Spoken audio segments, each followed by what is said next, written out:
Councillors, I will now open the meeting. It is 5:32. Welcome to the meeting, and I welcome all of our viewers here this evening that are looking at this live broadcast. Due to the current COVID-19 pandemic and in accordance with the newly legislated state government requirements, the April Ordinary Council meeting will be undertaken as a virtual meeting conducted using webinar facilities. The council chambers will be closed to members of the public. All questions from the public must be submitted in writing prior to 1 p.m. on Tuesday, the 21st of April, 2020. A link to the council meeting for viewing by members of the public will be available via the council website. Recordings of council meetings or parts thereof cannot be copied, recorded, reproduced, reused or transmitted without the prior written consent of the General Manager. Council acknowledges that this meeting is being held on the traditional lands of the Wiradjuri and Gundungurra people and respects the history and culture of the elders both past and present.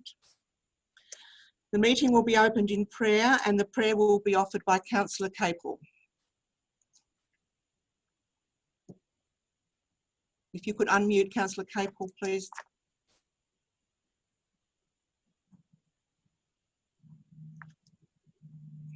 Thank you. Here we go. Heavenly Father, as we come together today to meet as a council, we give you thanks for your guidance through this difficult time across the whole world. We ask for your continuing guidance, wisdom and support as we make decisions here tonight as elected representatives of all the people of the Oberon local government area. We ask that you continue to remind us that all we consider here tonight, all we accomplish is for the service of the Oberon LGA. We ask these things in your name. Amen. Thank you, Councillor Capel. There are no apologies this evening, councillors. Are there any declarations of interest? Councillor Doney. Yes, Madam Mayor, I have a declaration of interest in 1301, which is non-pecuniary and substantial, and I think precludes me from taking part in the debate. Thank you, Councillor. In the current circumstances, Councillor Doney, when item 1301 comes up, will become an attendee rather than a participant, and after the item is dealt with, he will be removed from attendees back into participant. Councillor Kellam. Madam Mayor, declaring a non-pecuniary less than significant interest in item 1601 and one particular item in there which relates to the Garden Club and a request for a grant. My wife is the secretary of that club. Thank you, Councillor. Any other declarations of interest, councillors? Thank you. Page 6, councillors, we now go to presentations. We have two presentations this evening. The first presentation will be provided by Mark Taylor, who is presenting the signage design concepts developed following the community consultation. So Mark, are you there?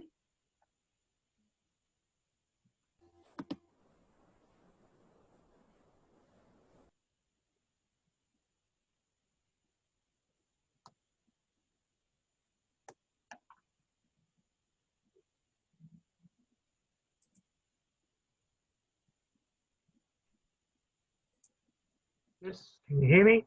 Yep. I So we're can. good to go? I can't see you though, not just at the moment. No, I'm not sure what's going on there. I can see all you guys.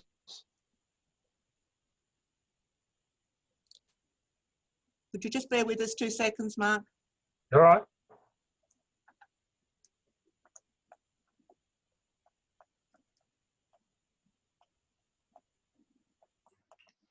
Mark, have you got your video camera on? Yeah, it should be right. Obviously, you're getting sound from me. You can hear me speaking, but you haven't got the video footage. Is that correct? That's correct. We can hear you speaking, yes. Yeah, well, I'm not sure I haven't done anything different from when we did the trial run on Friday. Just go into camera separately and see if that fixes. You see me now? No. No, well, I'm not sure what's gone wrong there.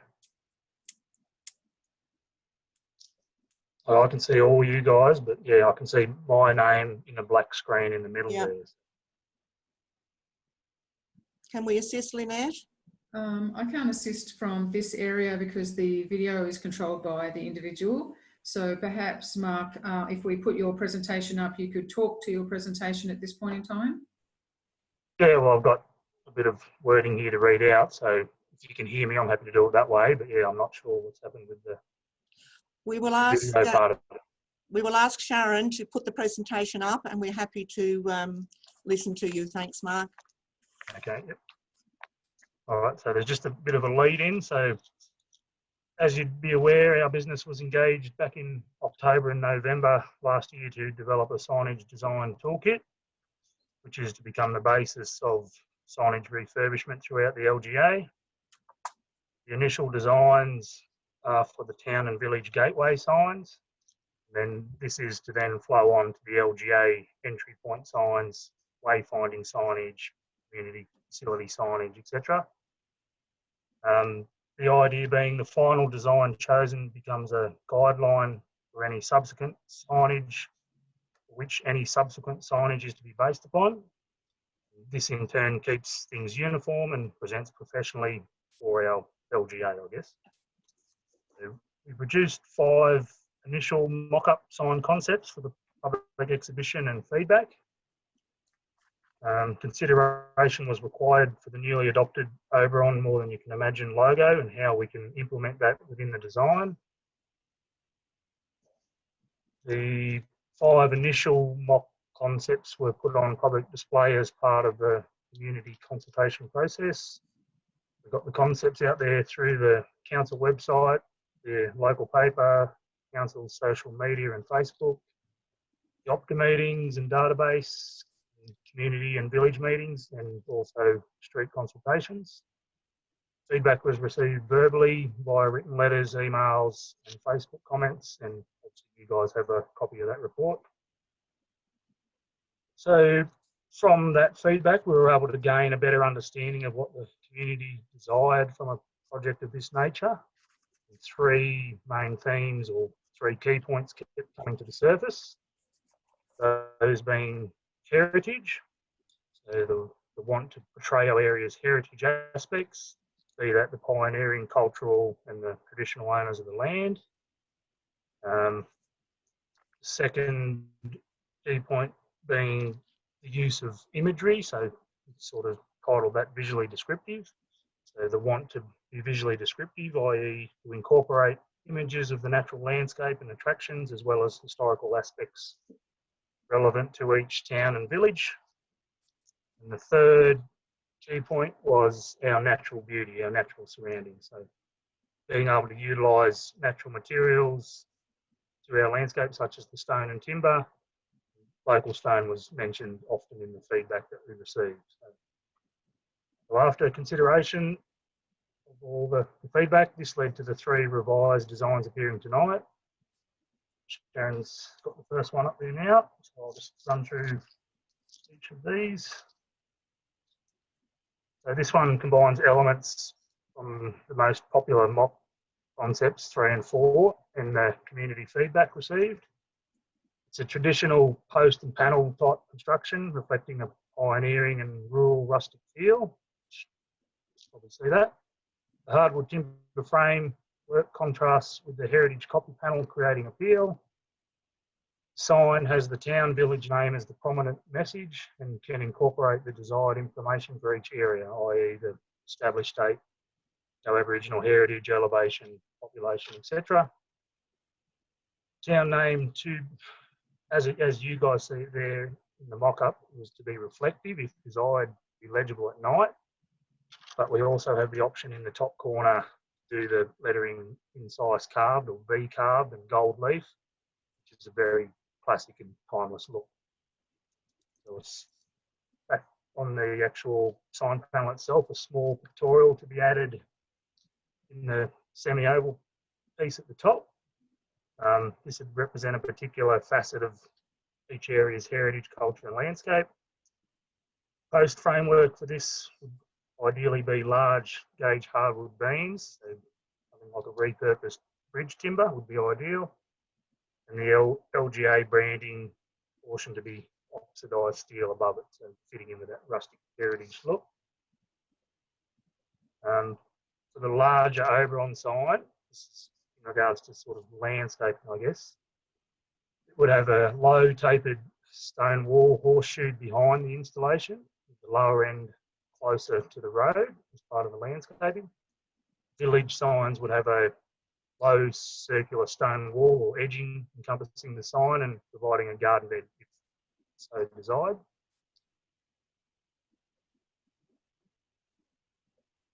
Just had a thing on my screen. Does that have my face now? Yep.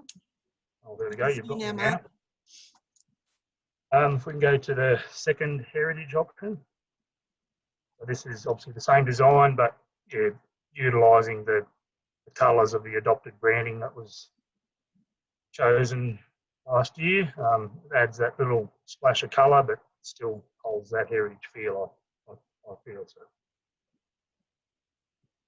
we go to the visually descriptive image. First one, yep, that's it. So this one combines elements from the most popular concepts 3 and 4, obviously with additional community feedback. This one would be a dimensional one-piece monument structure with a storytelling theme using graphic elements for each area. Sign base is kind of similar across all signs to keep a bit of uniformity there. That represents the natural beauty of the landscape. And we have the heritage, cultural and local attractions sort of ghosted in the body of the sign. Obviously with the Overrun one, we've got a picture of the caves in the background, forests, early farming type picture, stalactites and whatnot. Each of those graphics would represent each of the villages there and obviously can be altered as needed. The town village name is want to be the leading message, followed by the secondary copy, the Aboriginal heritage, elevation, population, etc. That's as desired. And then the imagery is the third component to further back up each area's characteristics. Now the LGA branding could be prominent as per the Oberon sign. You have the protruding from the top there. Or it can be minimised as per the village sign. So in the darker green panel, you have the logo small and ghosted in one of the corners there, just to have it on there at some stage. For this one, landscape-wise, I'd suggest something along the lines of a slightly larger arched rectangular stone wall that sort of echoes the rolling hill graphic. This would be behind the sign, and then native shrubbery off to one side to help anchor the structure. This single piece monument type structure, it's I'll describe what it's made of. It's made out of a polyurethane hard coat finish with an anti-graffiti coating, meaning installation and minimal maintenance compared to the other two options. Won't expand and contract with changes in the weather, like the natural materials suggested for the other two options. If we go to the 2 for this one. Yep, so that's basically, this was from feedback from the villagers in regards to colours. Obviously, we keep the shape uniform across all the signage, but we can still keep the same feel, but change the colours a little bit to suit each area. That's what's desired. Yeah, Black Springs obviously did their signs not too long ago. They were happy with those colours. That's the reasoning behind that one. O'Connell have asked for the earthy type tones, so we've got the brown and the green there, and over with the light blue sky there. Finishes those.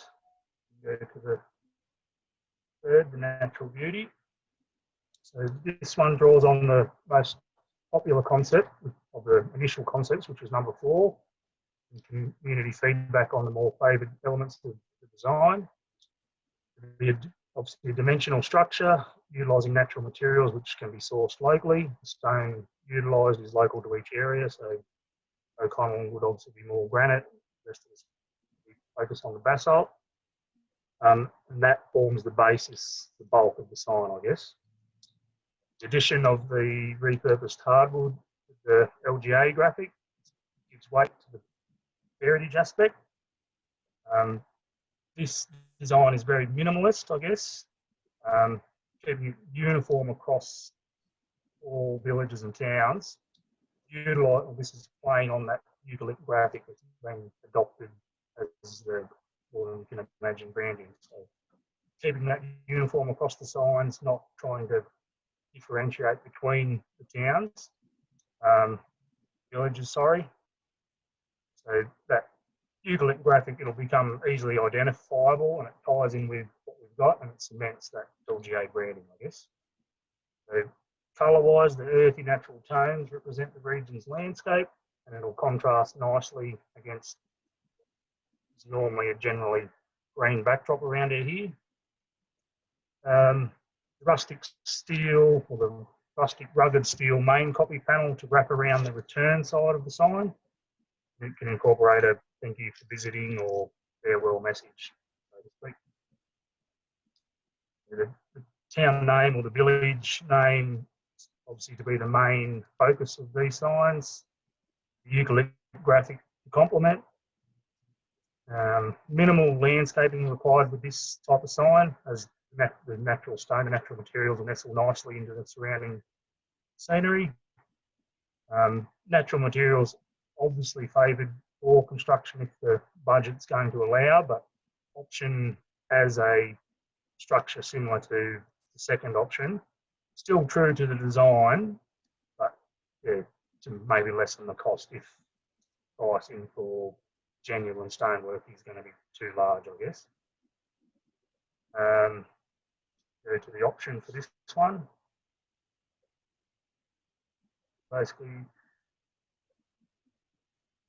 yeah, same design, just the panels swapped out. So the rustic panel becomes the vertical piece with the eucalypt and the cream panel holds the wording.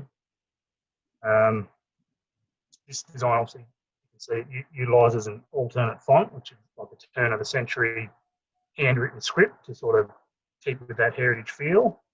I think it works with that design, but the one thing against that is it becomes a little bit less legible from the distance. So that's obviously needs to be taken into consideration for something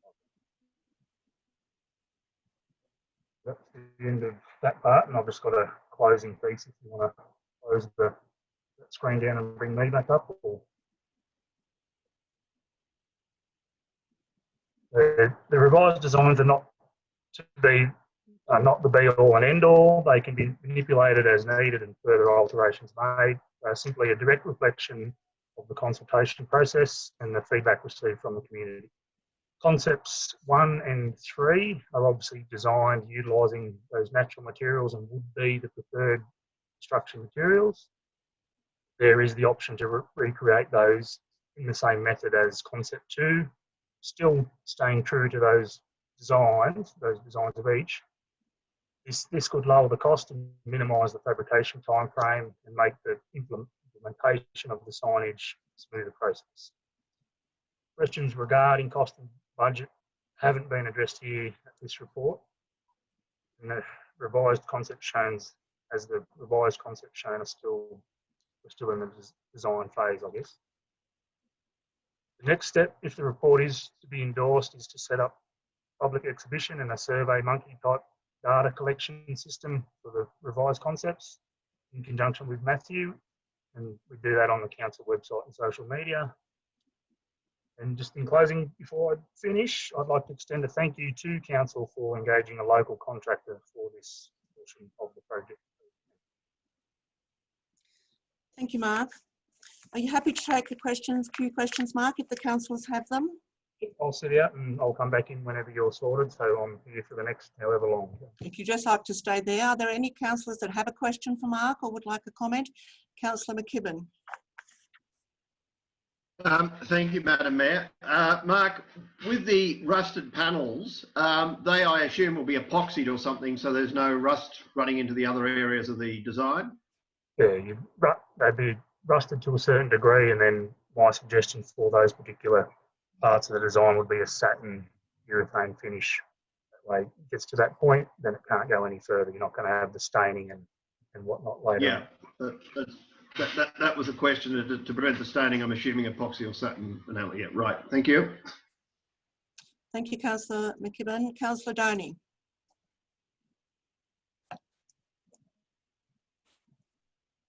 Good evening, Mark. Thanks very much. Maybe I'm not reading it well enough, but the upright sections in concept 3, the verticals with the 4-season tree display, what are they made of again?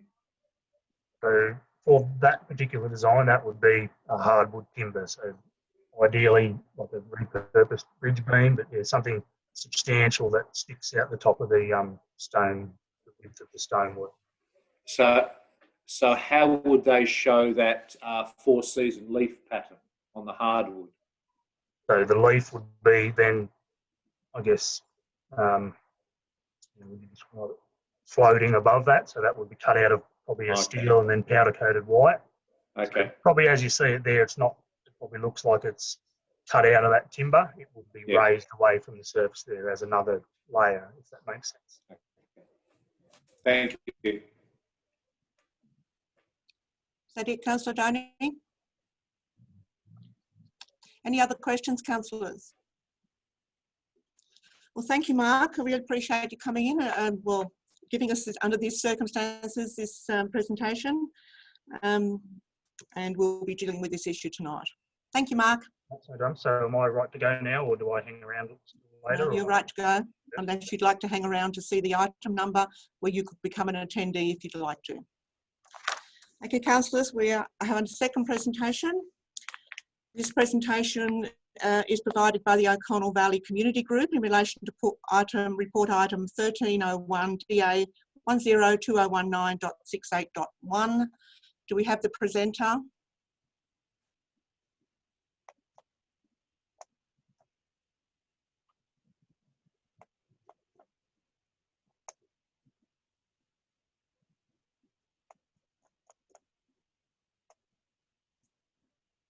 Can we unmute Lauren? Hello, Laura. Hello, Lauren. Hello. How are you? I was wondering if that was going to work. Lauren, welcome, and we're happy to sit here and listen to your presentation. Thank It's all you very yours. much. Thank you very much. You'll put the presentation up, Lynette? Yep.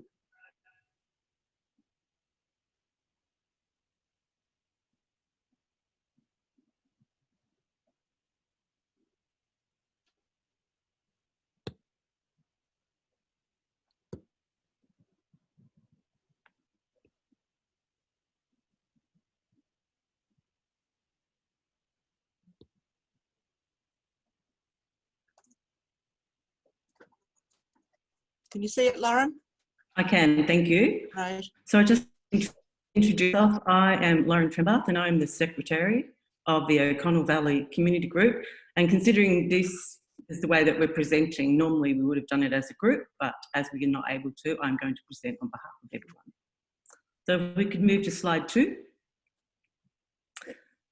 So just as an introduction, we would like to start with drawing your attention to the aims of the Oberon Local Environment Plan, which state in clause 1.2 C, D and E, to identify, protect, conserve and enhance Oberon's natural assets, to identify and protect Oberon's built and cultural heritage assets for future generations, to allow for the equitable provision of social services and facilities for the community.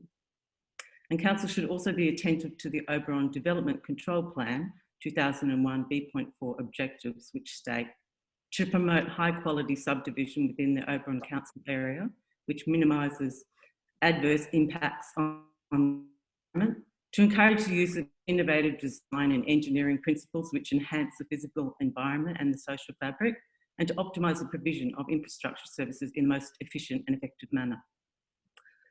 The no, back one, still on that one, sorry.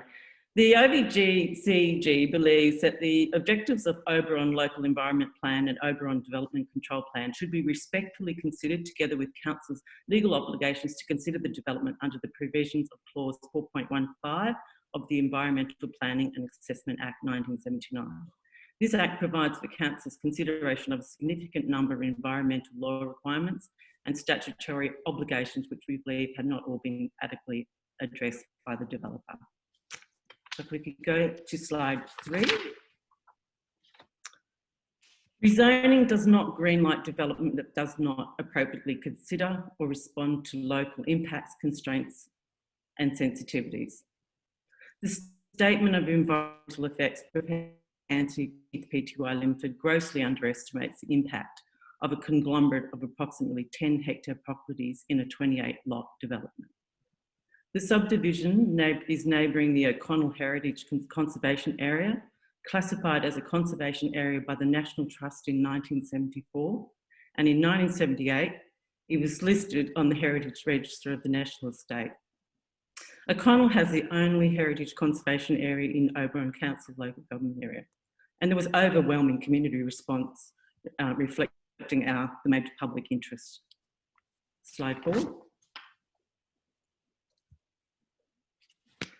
The development is an extension of urban creep and unsuitable fragmentation of an already much subdivided rural area.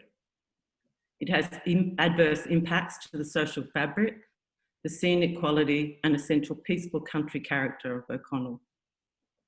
There appears to be no aesthetics, no analysis of key views to the urban conservation area. If we go to slide 5.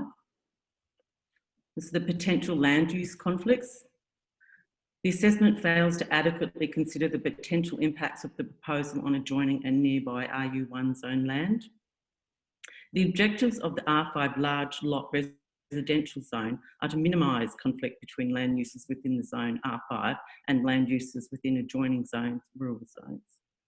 This objective has not been addressed by the Statement of Environmental Effects with regard to landform, vegetation coverage and surrounding land uses. The Council staff report states that buffers will be provided. However, the provision of buffers are not the only measure of conflict. Council has not considered, for example, the impacts of domestic dogs and the provision of adequate boundary fencing, and we would like to see this considered from the beginning. Slide 6. Interest. The Environmental Planning and Assessment Act requires the public interest to be considered when assessing development applications. Community responses are part of the public interest on the basis that the overall objectives of the EP and A Act is to provide more public participation in the planning process. The applicant and council stated that there is no public interest in the proposed development. However, O'Connell residents have placed significant public interest in the proposed subdivision, its pattern and design. There has been overwhelming community response to recent meetings and discussion of the proposal and reflects the public interest in this application. Slide 7. The koalas, the State Environmental Planning Policy number 4, koala habitat protection. In the report, it's considered that the subject land is not a potential koala habitat, no tree removal is proposed, and the subdivision boundaries between the lots are well removed from the existing vegetation. Has been identified existing and potential koala habitat and population, and significant koala sightings have occurred near to the development site. The applicant and council both state that as no trees are to be removed, in State Environmental Planning Policy, SEP 44. SEP 44 has not been replaced by SEP, Koala Habitat Protection 2019, and is required to be considered. I draw your attention to the requirements of the SEP, which state that information prepared by a suitably qualified and experienced person provided by the applicant to the council demonstrating that the land does not include any trees belonging to the feed tree species listed in Schedule 2 for the relevant koala management area. The feed tree species include yellow box. We are also aware of the subdivision undertaken on Mutton Falls Road, which required certain protections to be placed on existing native vegetation for the protection of potential koala habitat.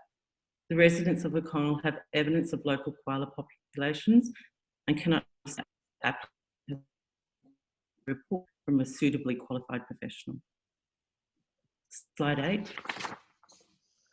This is the endangered species and biodiversity. All development must meet the requirements of the Biodiversity Conservation Act of 2016. Slide 9. Mapped biodiversity have been identified but not addressed within the Statement of Environmental Effects. Council states in the report, no trees are proposed to be removed as part of development application in regard to fencing, access and road construction. There are no critical habitats identified within the site, therefore the development will not trigger any requirement for biodiversity offsets. However, the clearing of land includes removal of ground cover, being any type of herbaceous vegetation, and as such, the proposal for the installation of the public road alone exceeds the legislative thresholds, and it's not being apparent, and as such, consent can be issued. Slide 10. This is regarding the water. All allotments will be served by rainwater and dams only. No bores will be sunk as stated in the response to submissions. A condition should be applied to ensure that no bores will be allowed on the subject land. There are minimal impacts to the 2 creeks which run through the subdivision development area.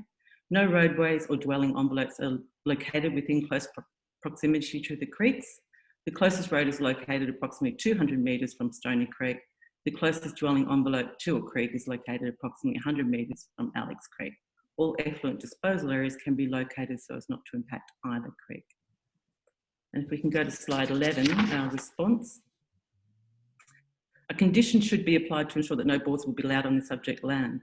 Well, that's questionable as water use approvals are administered by Water New South Wales. And how would a proliferation of bores cannot be by council, and it's an unreliable water source for potential dwellings.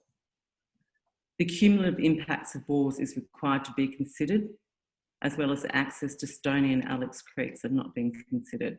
They're highly erodible and a very important ecosystem.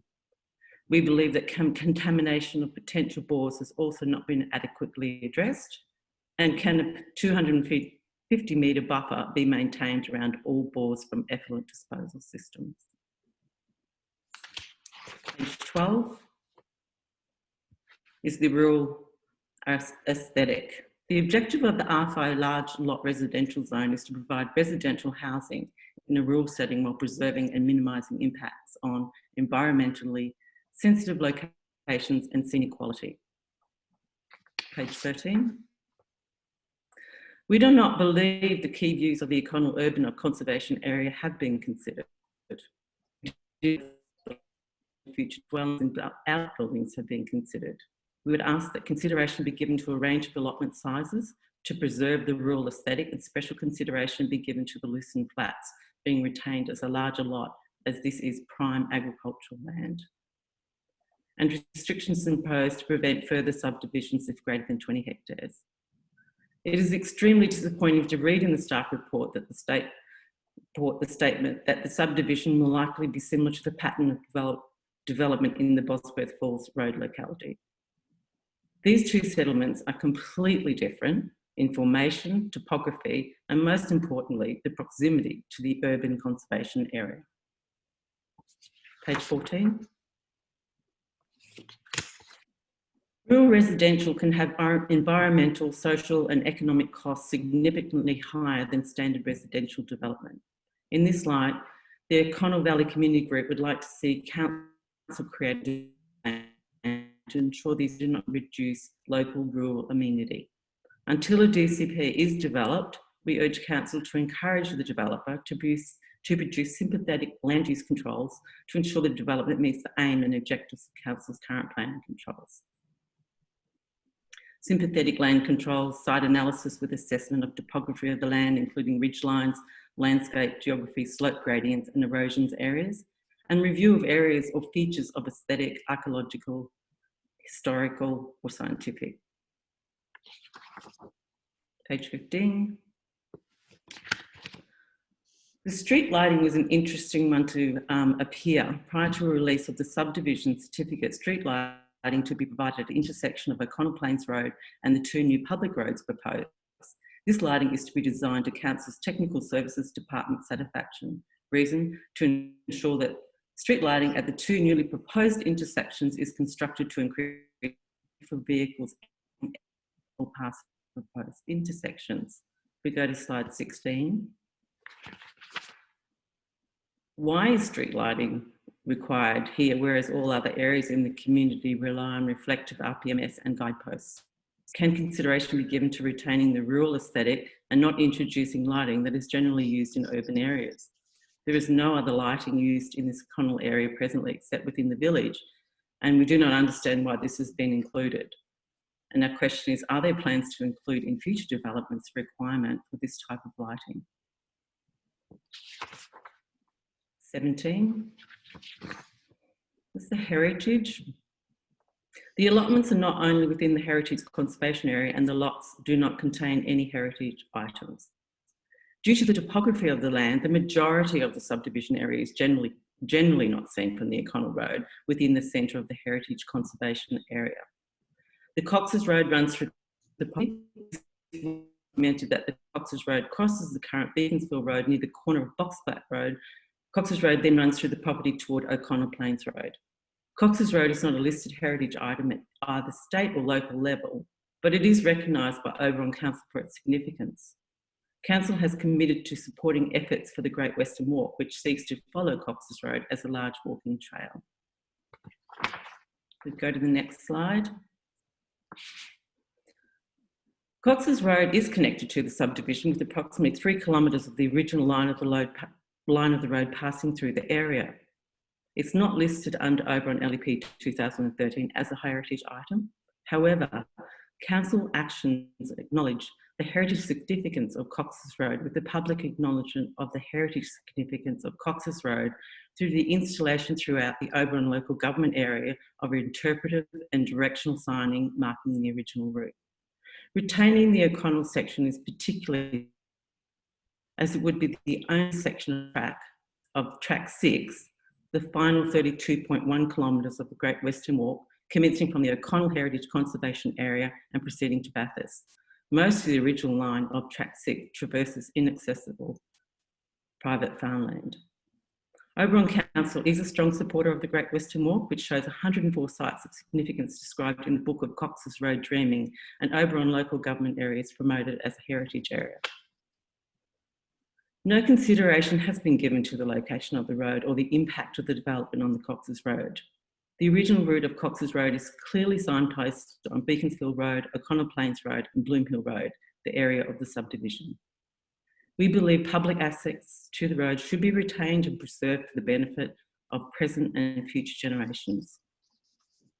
This is a significant opportunity to secure this land and join to the Great Western Walk, and the O'Connell Valley Community College is made for the protection of the Cox's Road.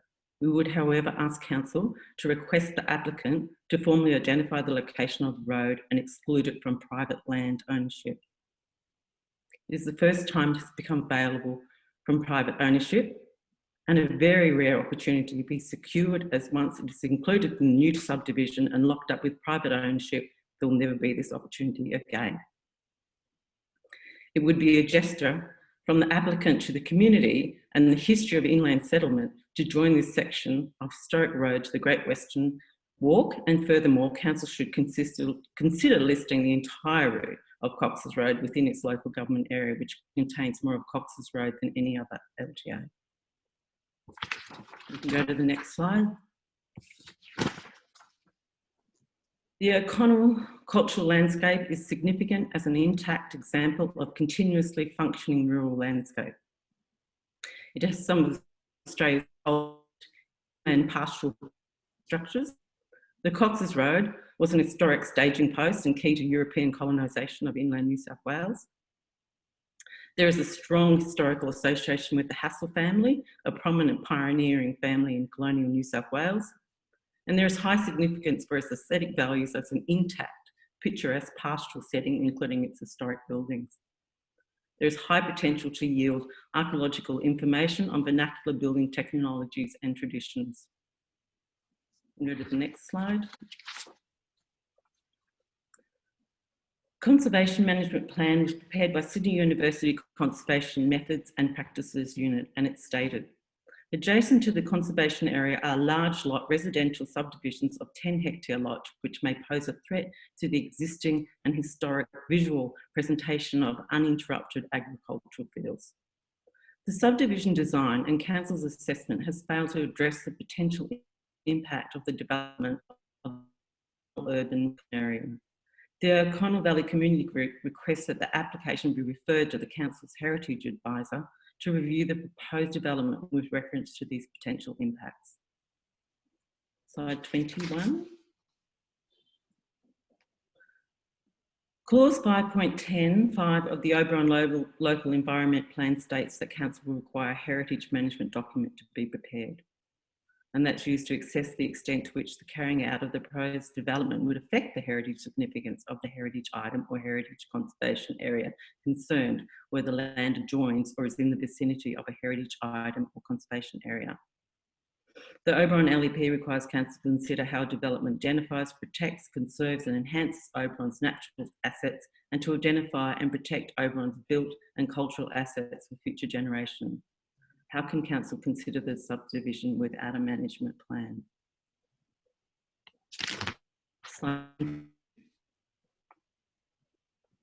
How can Council consider the pattern of subdivision in its current form when it does not include adequate assessment? The locality's landscape and heritage values, the potential impacts of rural residential development on those values, areas with features of aesthetic, historical, scientific, social or other special cultural value, areas of natural scenic beauty or importance, areas of valued landscape character, and any significant views. Slide 22 to 3. The loss of the prime agricultural land. The subdivision of prime agricultural land, in particular the Lucerne Flats, has not been addressed. Conservation of this potential prime agricultural land should be considered. Nor has the applicant offered consideration to set 55 and the potential for contamination, which it is illegally obliged to do. Slide 24. This is just to talk to the community consultation process. The development application, the application was notified by letter to neighbouring allotments within a 1 kilometre radius of the development site. In addition, the application was advertised within the Overrun Review on 4 separate occasions. The application was notified for approximately 4 weeks in total, in which case 26 submissions in total were received. But if we move to slide 25, not all community members within this radius did receive notifications, and Council was advised, and the community member received an apology. It was under the 1 kilometre radius. And we note that the Overrun Review was used a number of times, but there is a decline in newspapers and the reading of newspapers. And we question, how is the Overrun Review distributed in the villages? And probably would like to consider Council's planning for ongoing communication with this media and how you get this information out to the respective community, not just if I live across the road or a 1 kilometre radius. We feel that it probably should be communicated to the wider community. 26. The public domain.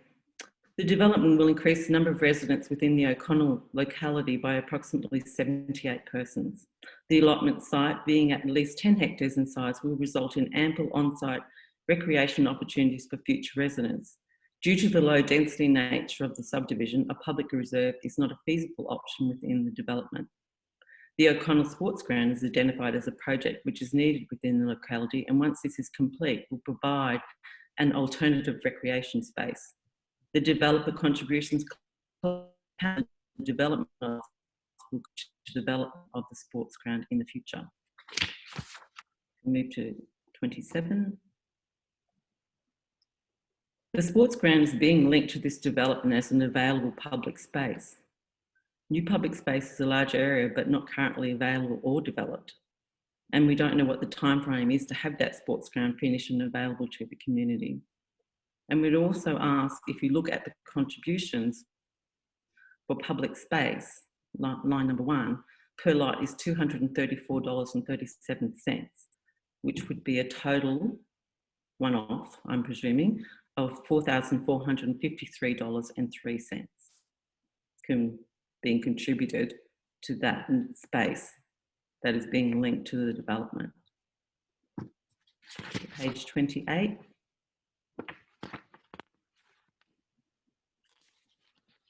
We are in conclusion.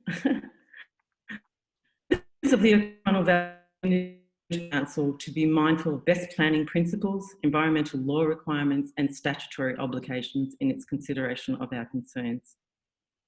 We would particularly ask that consideration be given to the following areas: the Cox's Road, the heritage and the rural aesthetic, the retention of prime agricultural land and the impact to the heritage conservation area due to the proximity of this subdivision. And we would like to thank you for your time and thank you for the opportunity to present to you. Thank you.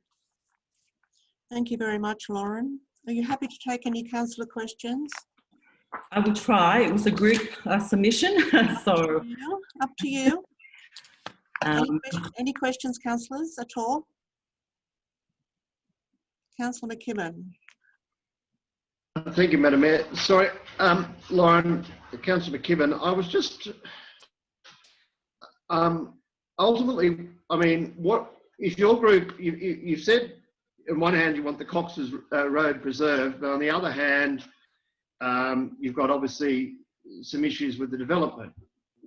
So what are you ultimately asking for? The council to refuse the development and to ask the owner to donate the 3 kilometres of Cox's Road to the community or the council? I was a little bit confused there.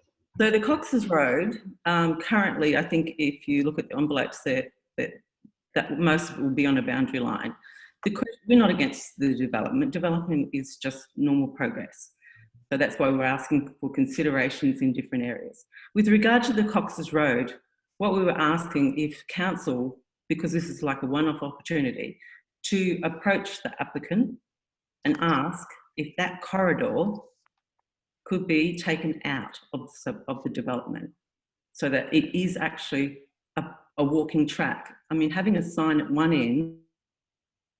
end of where the Cox's Road is doesn't mean anything. If I am doing the Great Western Walk or it's promoted as part of our community, I get to one end of the sign and then I have to go where to walk around to find the other end of the track to join up to another walk.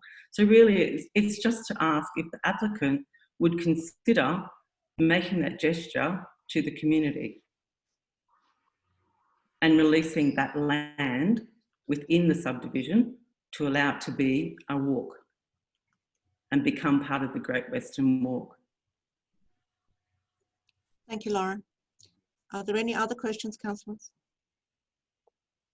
If not, thank you, Lauren, for a very comprehensive presentation. We'll now move on with our meeting. Thank you.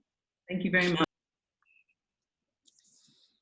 Okay, councillors, we welcome Councillor McCarthy. We're on page 6, item 7, questions from the public.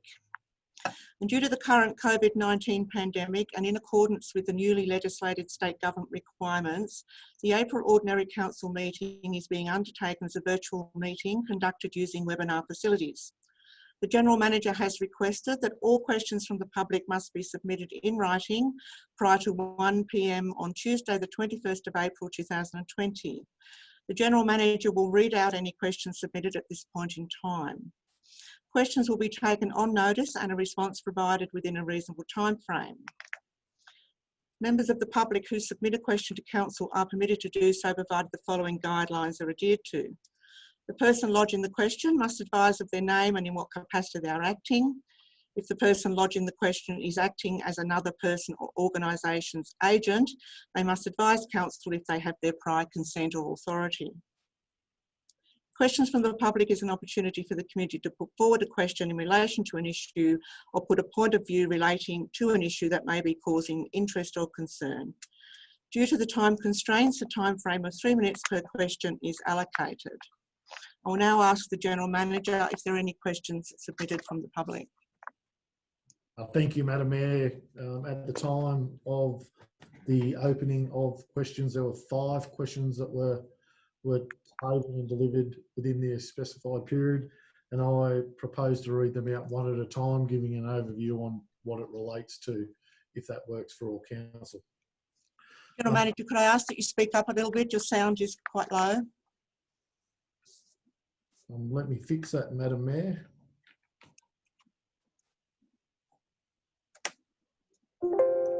Hopefully that goes some way to fix it. The first submission, the first letter that was received is by Anthony Dayneth from Anthony Dayneth Town Planning. He acts as an agent to Mr. and Mrs. Condon, the owners of the land in which Report 1301 talks to. The letter states that references made to the above development application being DA 10/2019.68.1 to be decided by councils at the council meeting on the 21st of April 2020. We've read through the council's town plans report with respect to the subdivision proposal and are very happy with the recommendation for approval. The owners, Pat and Julie Condon, would like this letter to be read out at the council meeting. They provide a history of the Condon family subdivision. After a consultancy firm looked at the whole Oberon Shire, it was recommended part of the O'Connell area for closer settlement / rezoning into 25-acre blocks. Without us applying for it, the Oberon Council of the day picked part of the property for closer settlement. After calling for objections and dealing with those, Oberon Council had the land rezoned. The Condon family land is suitable for 28 blocks. 5 have already had DAs passed. We are requesting for DA approval today for the remaining 23 blocks. The 23 blocks are bounded by the O'Connell Plains and Beaconsfield roads.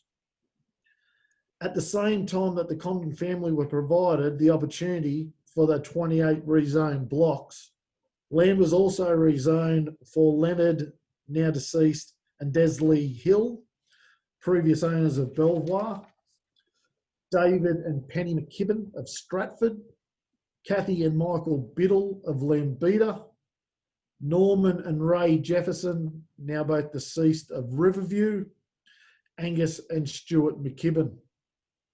To date, all those that have applied for DAs up to this point have been approved. The issues raised relating to the location of building envelopes as a result of the Cox's Road have been addressed and the plan adjusted to ensure the best possible locations for each proposed lot. It is noted that a number of issues raised in the submissions should have been dealt with at the planning proposal stage, i.e. when the land was zoned to large lot residential.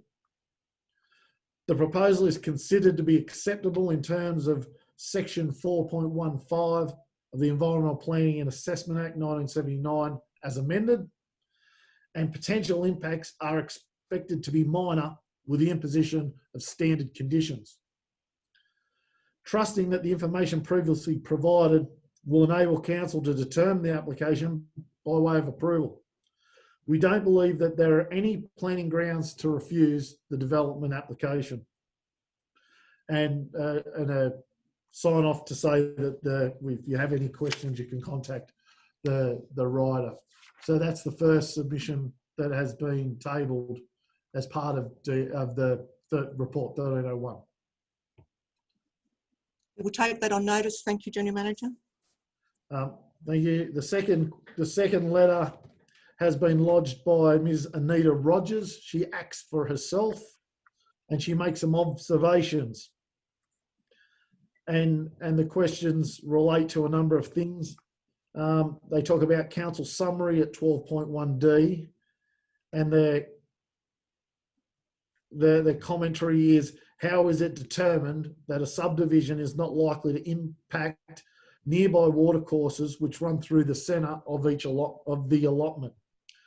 B, effluent disposal is proposed well away from the creek. Building envelopes are to be away from the creek. How will this be controlled?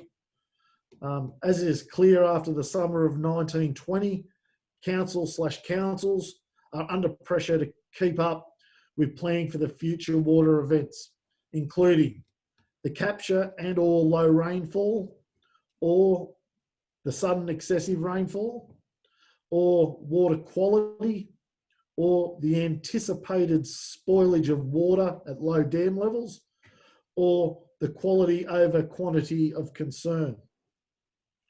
Third point is, as the total subdivision would permit a minimum of 28 with the potential maximum of 56 being dual occupancies, how is council forecasting water use? Expanding the community draw without directly confronting obligations of supply needs to be addressed.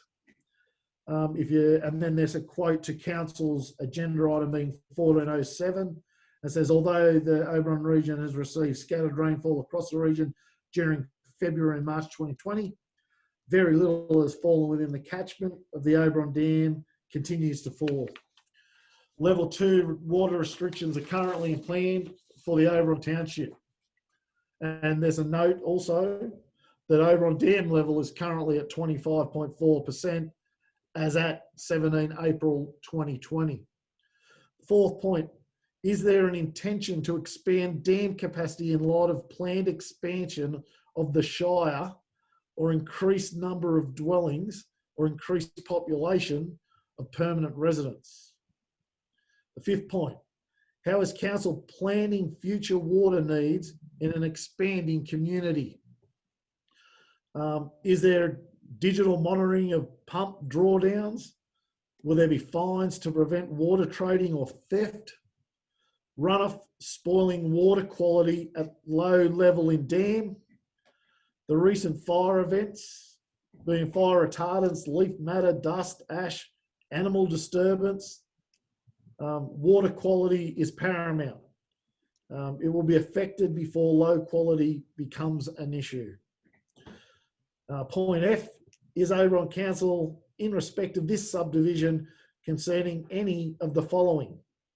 Tank rebates, compulsory static water supply, additional firefighting tanks, enforced as a condition, capped water access at community pumps once the threshold is reached, allocating and or controlling water access to community water, aka Oberon Dam. And if so, how is the capped water used? Point G, at 12 of council summary, its local environmental plan at 6.3 dealing with riparian land and water courses. It's noted that the comments are generalised response and unsupported in fact. How are they unlikely impacts measured, gauged or supported? New South Wales water controls and licenses water extraction from creeks and bores. How will the conditional title restriction on the construction of bores be enforced? Council has no or little role to play in this area. Or is there an intention to enforce the matter of sale? This next dot point is what is council's clear intention with respect to this issue? At H, at 13 of council summary in the DCP of 2001, if firefighting water tanks are not imposed as a condition, drawdown will be from Oberon Dam. How will that be controlled or overseen? Next point, water tank capacity, 10,000 litres is too small. The following dot point, would the council consider imposing a condition for tank capacity of not less than 50,000 litres, otherwise drawdown of excess required will be from the dam? How will council, police, patrol or maintain this? Point I, at 14 of council summary, assessment, water.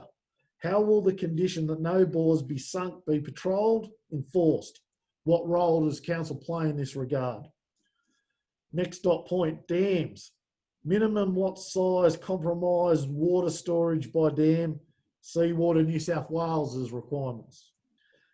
J, at the council summary recommendation of conditions, council has recommended nothing in relation to water, nothing in relation to dams, nothing in relation to firefighting water supply. And the final comment is it's believed that this is entirely inadequate. Thank you, General Manager. I'm assuming you'll take that on notice. Happy to take that on notice, Madam Mayor. Thank you. The third commentary has come from Philip Haynes, who acts for himself. And this is a question from the public at today's council meeting. Mayor Sajewicz, regarding your reply to my letter about the manipulated / fake SRC poll, and my question to Dr. Shanti Sivaneswaran, and I apologise if I've pronounced that incorrectly. 1, you did make a commitment to look at the SRC poll, and there are a number of people who are in attendance at the meeting who are willing to testify as to what was said. Just because it was edited from the minutes does not change anything. I trust that when you say you will do something, you will do it. Point 2, and why would you not want to look into any poll that was obviously not getting to the truth of the real numbers of residents against fluoridation? 3, as to my unanswered questions to Dr. Shanti Sivaneswaran, I will repeat what I said before. She made a commitment to get back to council with the answer to my question. As an Oberon resident and ratepayer, I expect you to follow up and get a reply. The 4th point is, and I may remind you and all councillors that you're elected to serve the residents of Oberon in their best interests and not the other way around. Thank you, General Manager. I will respond to that. It was addressed to me, and I have responded by email on 2 separate occasions to the questions tabled by Mr. Haynes, and I have nothing further to add to those responses. Thank you. The 4th piece of correspondence comes from Mr. Hardy Dryham, who acts for himself. And the submission or the commentary states, Centium report failings taken on notice. I take this on notice, Madam Mayor said on record at the February meeting, audio recording number 3, timestamp 0051. In response to Councillor McKibbin's pointing out that the inadequacies and failings of GM Wallace dealing with the Centium report. When will the Mayor address this issue? Many items in the past were taken on notice by the Mayor and Council staff. Councillor McKibbin contributed previously. This council needs a run sheet recording comments made, promises given, dates agreed on, and issues taken on notice, so they are not forgotten. Why does this council not follow this well-established tool of controlling meetings? What are council's intentions to record all actions transparently, and if yes, by when? To help the Mayor in the evaluation of the Centium report failings, the attached document shows action items were modified, which timelines extended by up to a year, and which details were deleted. The Director changed highlighted items after councillors signed off of previous version without there being any mention in the business papers approving those changes. With GM Wallace personally taking on this action item in February, it is now on record that GM Wallace seems to have approved the changes made by the Director, with all councillors condoning this manipulative process. Is this correct? I look forward to receiving answers to the above questions. Thank you. Thank you. I do note that there were 23 pages of dialogue accompanying this question which haven't yet been read. As an operational issue, the General Manager, I'm assuming, will be taking this on notice. Happy to, Madam Mayor. Thank you. The last piece of correspondence comes from Robin Wiseman, who acts for herself. And she writes, To council, my question for tonight's council meeting. Questions arising from last month's questions that have been answered. However, question 6 on last month's questions, I believe the first part was answered, but not the second part of that question being, who is to pay for these LED lights and poles? My next question is regarding 5G. As many councils are questioning the wisdom of putting 5G into their areas, and she quotes Blue Mountains, Byron Bay, they are questioning the Federal Minister for Communication to check whether the community's environmental health is being reasonably considered and assessed. Seeing there are many moratoriums to stop 5G from being implemented in their areas due to health concerns. The question states, what does it take, or the processes for Oberon Council to lodge a moratorium on any proposed 5G tower upgrades? Thank you. I believe I can probably answer that. The upgrade of the lighting to LEDs included in the 2021 operational plan and is actually budgeted for. The upgrades is scheduled for 2021 and will result in cost savings for the ratepayers of Oberon. It will need to be assessed as to whether poles will be replaced, will need replacing or not, and this will be done in collaboration with the energy supplier or the energy provider when the project is scoped. And as for 5G, there is currently no plan to upgrade towers to 5G in the Oberon LGA. Any other questions, General Manager? That is all the questions that have been lodged, Madam Mayor. Thank you. Okay, councillors, we're on to item 8 on page 6, confirmation of the minutes. The recommendation is that the minutes of the ordinary meeting held on the 17th of March 2020 be confirmed. Can I have a mover, please? Councillor McKibben, and a seconder, thank you. Councillor Kellam. Any business arising, councillors? No business arising. I'll put the recommendation that the recommendation be accepted. All in favour? Carried, thank you. Page 7, item 901, Mayoral Minute and Report. The recommendation is there, councillors, that report item is received as information. Can I have a mover, please? Councillor McKibben, and a seconder, please. Councillor McKechnie. Councillor McKibben. Very busy period and a number of meetings, and obviously a considerable amount of correspondence during the period. If I could, Madam Mayor, on page 8, 2 items from the bottom, could you give us an update on this issue about the Mount Victoria bus service, please? Issue raised with you by David Henderson. Yes, Mr Henderson was concerned that with the bullet stopping at Taranah that the bus service to Mount Victoria would cease. I followed that up with Minister Toole at that time, and that was not the case. The Mount Victoria bus link will continue. I do believe that that may be being reviewed now, though. So when I hear something like that, I'll be staying in touch with Mr Henderson, keep him updated on that. And if I could, Madam Mayor, the bottom of page 9, a suggestion for a suitable location of an off-leash dog area by Terry Boyce. Is that an area we're likely to consider, or is it not a suitable area? The staff did an investigation on that, and it turned out the land wasn't suitable because it belonged to the Department of Education. Thank you, Madam Mayor. That's all I have in relation to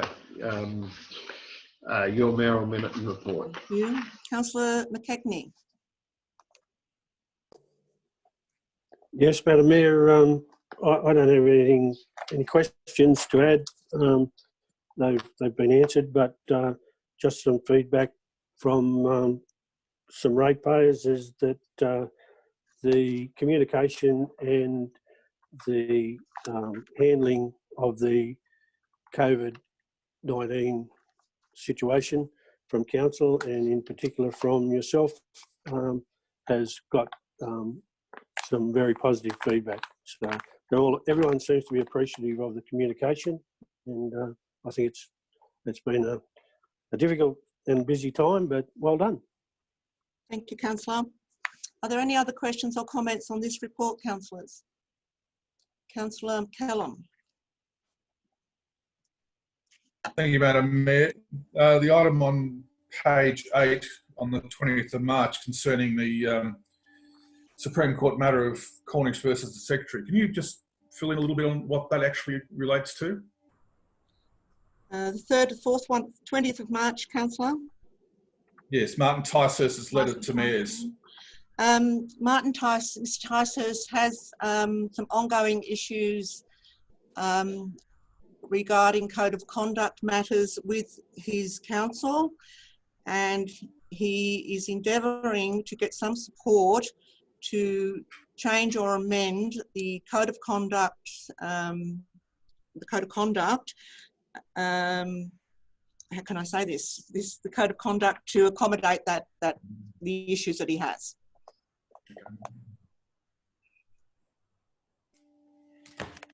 I might get a look at that letter if that's no possible problem. at some stage. Thank you. Yep. Is that all, Councillor? That's all. Any other comments, Councillor Doney? Madam Mayor, I'm just waiting for a yellow square, sorry. Page 8, 16th of March, this bushwalking New South Wales, given our wealth of national parks, some of the items we've already heard about today, are we going to facilitate this? It's going to be part of our ecotourism activities into the future. I hadn't National responded. General Assembly of Local Government 2020. I haven't responded. Are we going to support? Sorry? I haven't yet responded to that with everything else that has been happening. I'm happy to forward you a copy of that letter for your comment, and I'm more than happy then to put that forward. Okay, thank you. Any other, is that all for Councillor Doney? Thank you. Any other comments, councillors? Councillor Gibbons. Councillor Gibbons? Yep. Go ahead, Councillor Gibbons.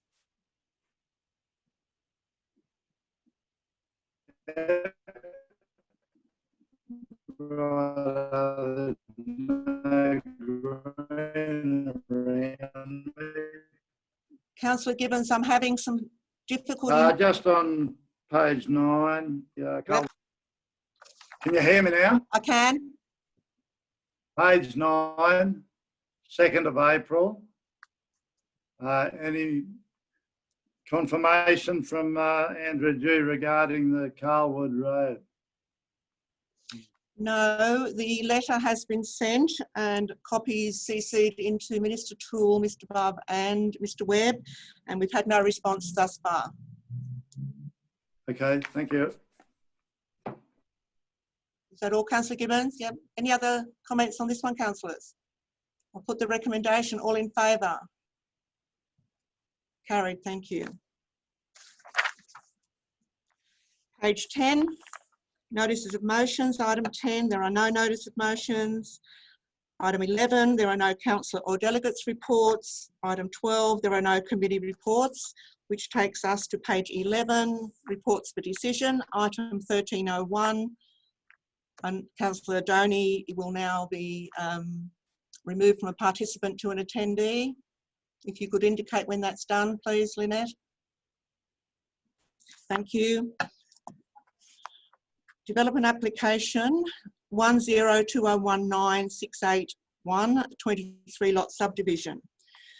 Recommendation is that council approve development application 102019.68.1 for the 23 lot subdivision at lot 701 and 702 in DP 11313886, lot 801 in DP 113135 and lot 1 in DP 125688, being known as 53 O'Connell Plains Road, O'Connell, in accordance with section 4.16 of the Environmental Planning and Assessment Act 1979, and conditions contained within this report for the following reasons. The development is permissible within consent within the R5 large lot residential zone prescribed by the Oberon Local Environmental Plan 2013.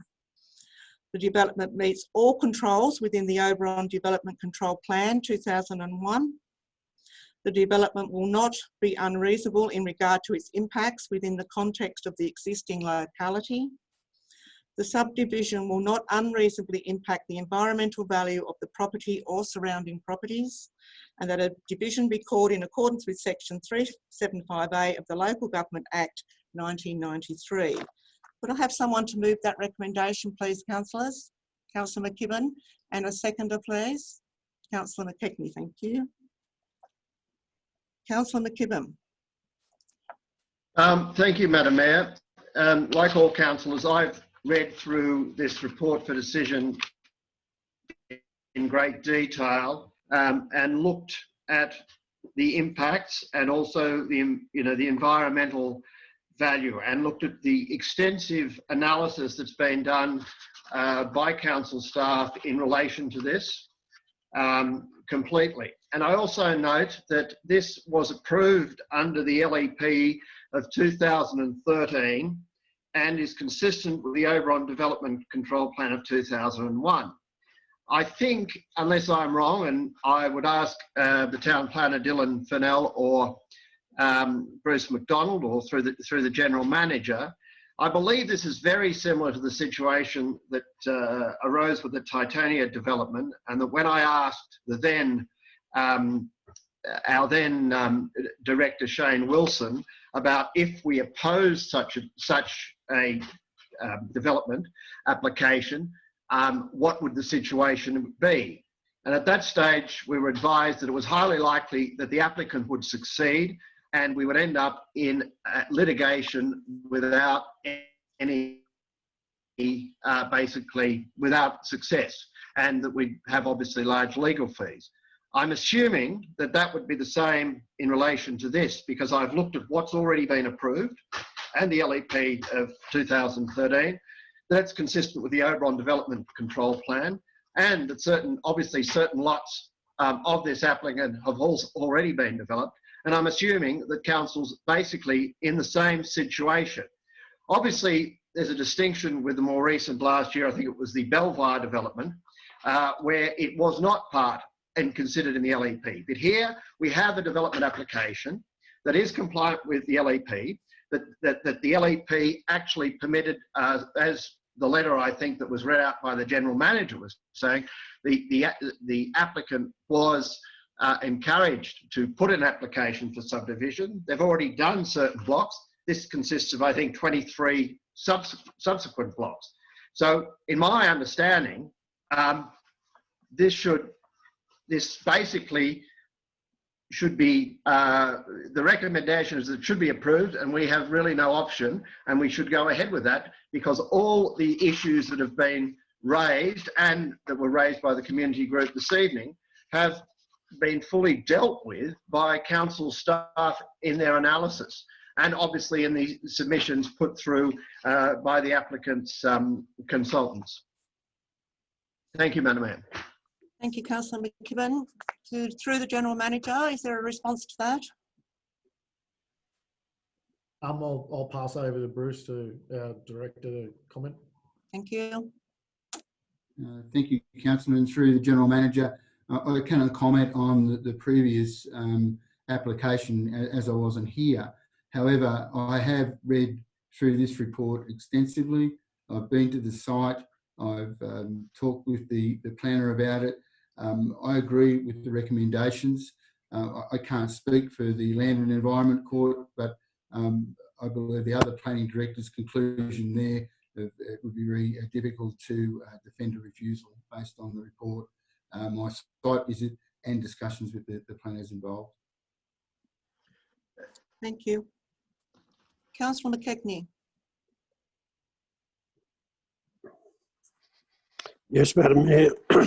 I support the application, and basically I support Councillor McKibben's comments in that we don't need to put council in a position of litigation that we may possibly not win. We need to be very mindful of that. The application meets the LEP from 2013, and it also complies with our development control plan. When you go back through the history of it, it was probably instigated from council's necessity to have some large lot residential blocks. This is going back several years, and I think there was a survey or a consultancy report done that identified these areas in O'Connell as suitable for R5 zoning. Council then went through the process of rezoning it so that these applications and these developments could go ahead and supply the market and the demand for these type of blocks. This is stage 2 of a development. Stage 1 is to the northern side of Beaconsfield Road, almost adjacent to where these blocks are. It's identical type subdivision. There's no need for more utilities or services. Nothing needs to be upgraded there. The road network doesn't need to be upgraded. These services and that make these blocks very attractive commercially, and I think we should support the application because, as I said, in history, we or the council probably instigated inquiring about availability of these blocks. The applicant, very well regarded and long-term family in the area, one of probably our most astute farming families. I'm fairly confident in saying that they have a very high regard for the land and its intended purposes, and I think we should support this application. It fits and it complies all the way through our plans, and I think everything's been addressed. It's one of the most thorough applications that's come before us, so I don't see any reason why it shouldn't be approved. Thank you. Thank you, Councillor McKechnie. Councillor Kellam. Thank you, Madam Mayor. I too support the application and agree with the words spoken by Councillor McKibben and McKechnie. I went through the details of this application carefully, and I only have one particular comment, and I think it's more a typo on the part of the planning department because that requirement for only 10,000 litres of water is inadequate. And I think in Titania we had a requirement for 100,000 litres per dwelling. I think that might be the reason that it's a typographical error rather than an intellectual one. That on page 19, Councillor? That is about halfway down, B14.12.1. Would the Director like to address that? Thank you, Madam Mayor. The 10,000 litre requirement is a requirement under Council's DCP. However, when the development applications are lodged regarding the actual structures that go on the site, you have to require a basic certificate. That basic certificate would require more water storage than what we stated there. Thank you. Any other questions on this one, councillors? Councillor McCarthy. Yes, Madam Mayor, I support the application. We went out to the people. The people told us they didn't want small lots. That's how we come up with these 10 and 11 hectare lots. I see the area of along the Beaconsfield Road with the loose and flats is included. And I was just wondering whether the two mover and seconder might consider deleting 32.A in respect that we don't have any control over that. Even if we put that covenant there, it's up to the state government. And if you had a bore to supplement some of the agriculture that's proposed on these lots, I think it would more enhance the Oberon area rather than hinder it by restricting the bore use. I understand when this first come in, it was Titania. Remember, those lots are only a little bit over a hectare. These are large lots. And I'm just asking the mover in a second, would they consider deleting 32.8A? And could we get confirmation whether the 6 lots that already exist, are they under that restriction? I don't think they would be, would they? The Director?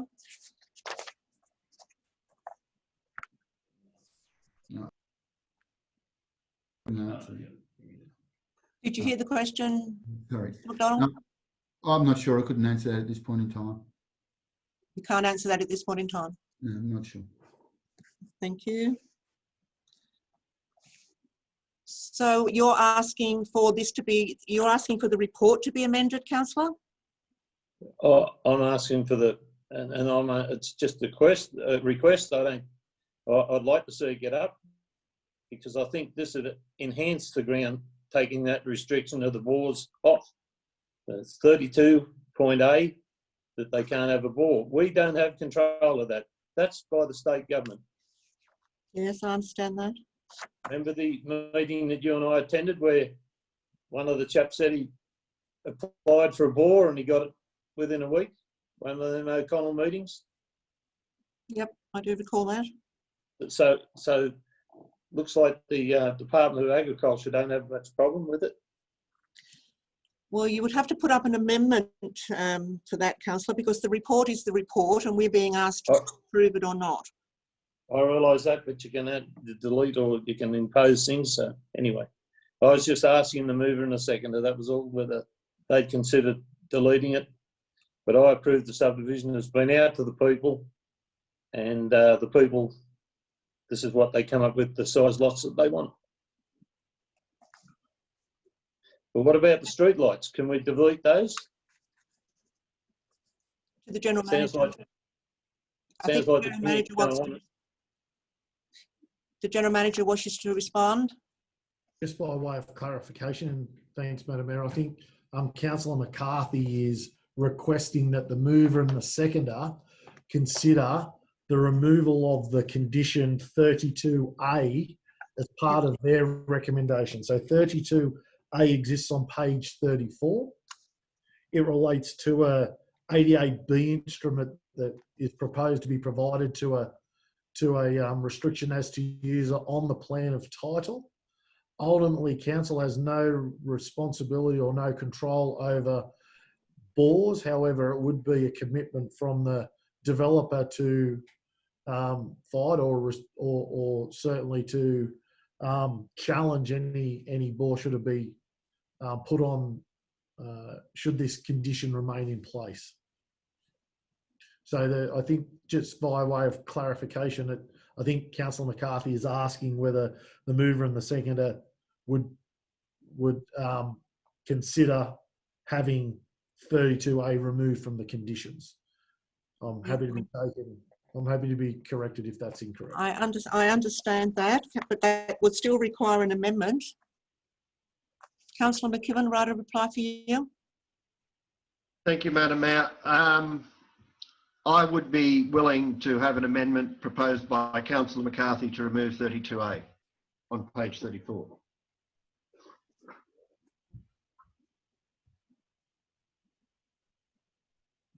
A seconder for that amendment? Yes, Madam Mayor, I'd be willing to accept that amendment. Do you wish to speak to that amendment, Councillor McKechnie?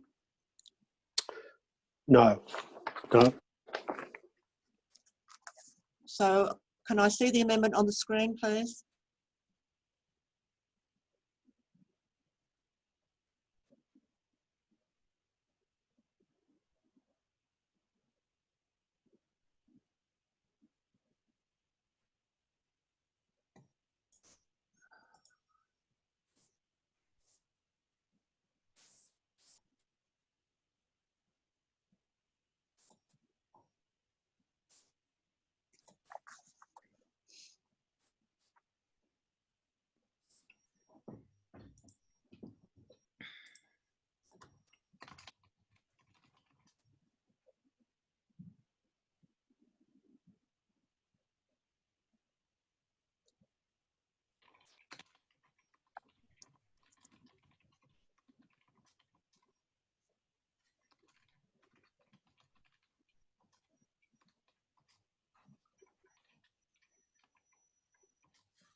So we've got the amendment, councillors. Councillor McKibben and Councillor McKechnie, are you happy with that amendment?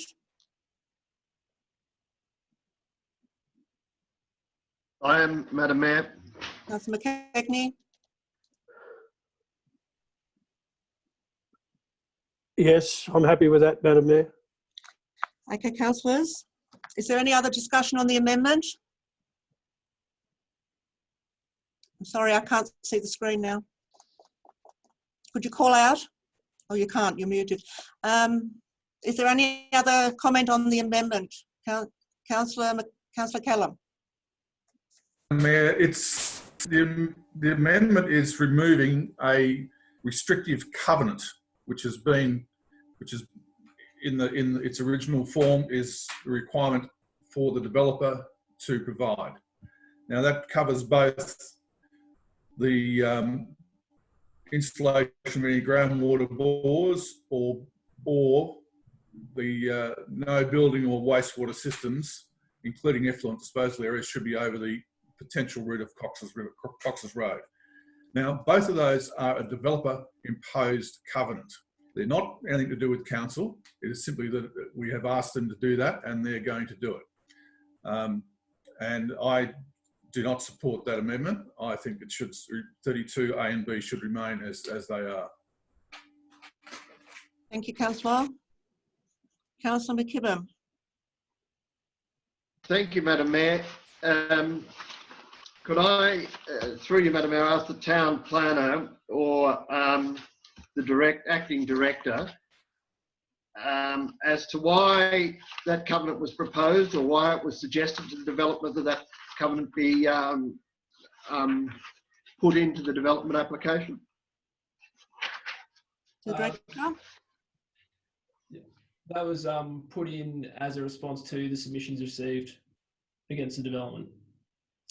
So as a response to the submissions? Yep. Thank you. Councillor McKibben? Did you hear that, Councillor McKibben? I did, Madam Mayor. Thank you.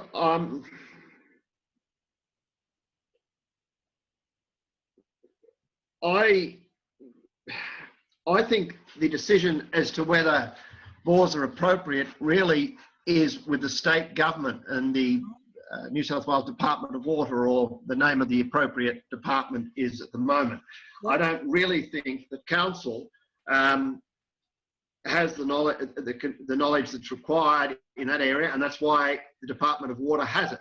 So I think anyone who has a lot then has to make application to the Department of Water for a bore licence, and they make the determination based on the evidence that's provided to them, and there can be submissions. I don't think council should be in a position to be saying you cannot have a bore or not. That is with the Department of Water. So I think therefore we should be silent on the matter, and that's why I agree with Councillor McCarthy. It should be removed.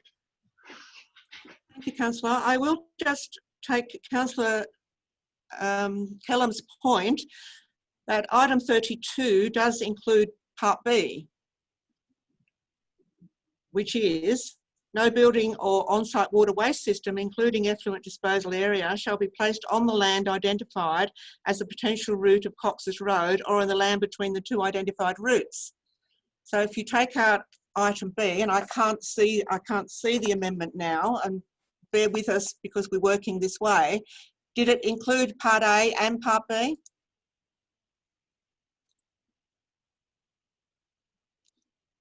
(32), just part A. Thank you.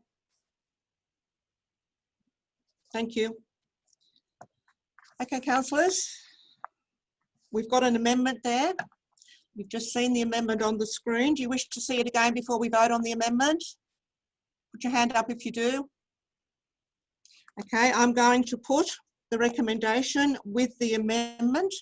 All in favour?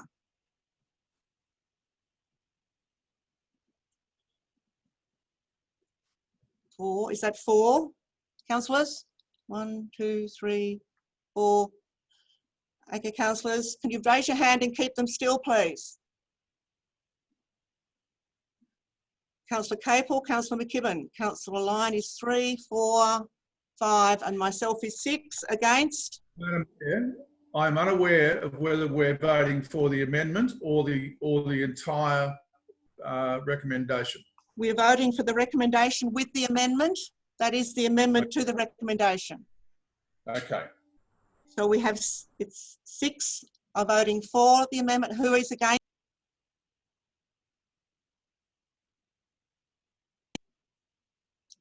Councillor Kellum, that's you? That's only 7. Who hasn't voted, councillors?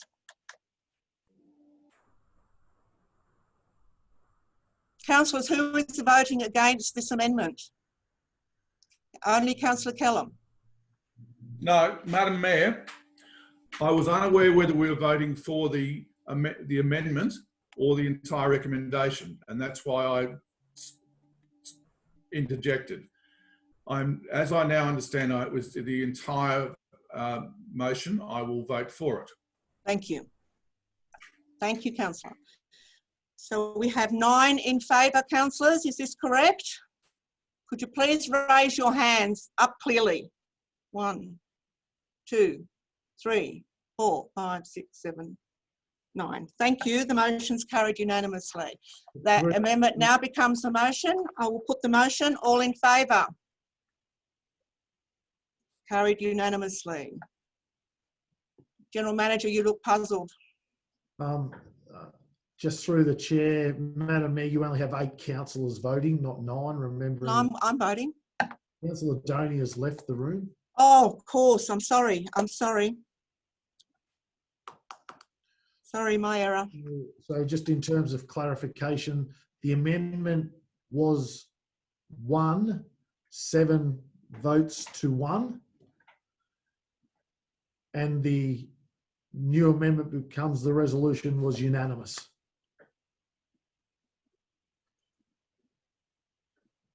Right.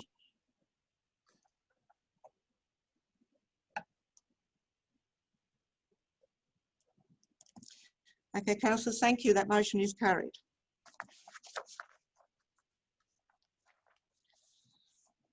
Page 35, item 1302, town signage design refined concepts.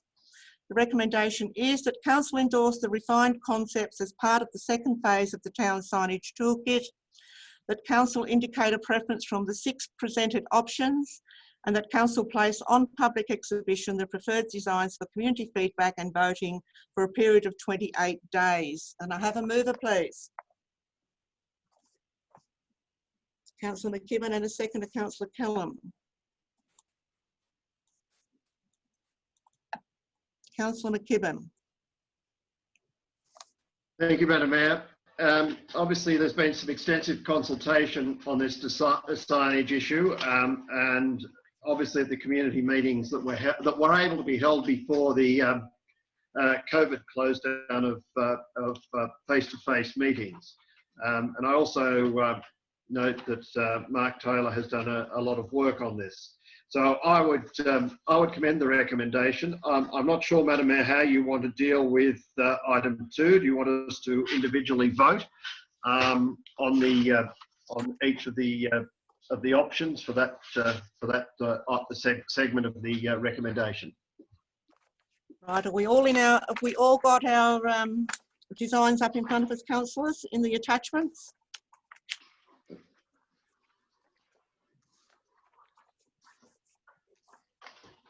We need to indicate a preference, councillors.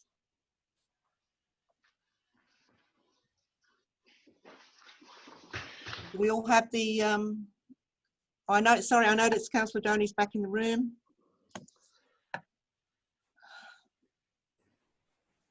Okay, we have a preference. Okay, I will go around the screen, councillors. So we have a mover and we have a seconder. Councillor Callum, did you want to speak to this before we go around the room? I do. If we're going to put something back on public exhibition for 28 days, we should give people some choice. And if we're going to just pick one, I think that is not an appropriate way of doing business. I think we should provide, the public exhibition should provide choice for people to look at. And I think that what Mark has done is really quite interesting, and we should put them all up actually. and give people a decent look at them. Okay. Councillor McKibben, you happy with that? Look, I'm happy with that, Madam Mayor. We're suggesting we put them all back on public exhibition and don't actually indicate a preference at this stage. Is that what Councillor Callum's saying? So what we're looking at is deleting number 2 out of that recommendation. Is that correct, Councillor Callum? I said we should put them all up. So if we take number 2 out, if we take number 2 out, that all will go up. No, I was suggesting we put all options 1, 2, and 3 up on public display. Okay, so we'll put an amendment there.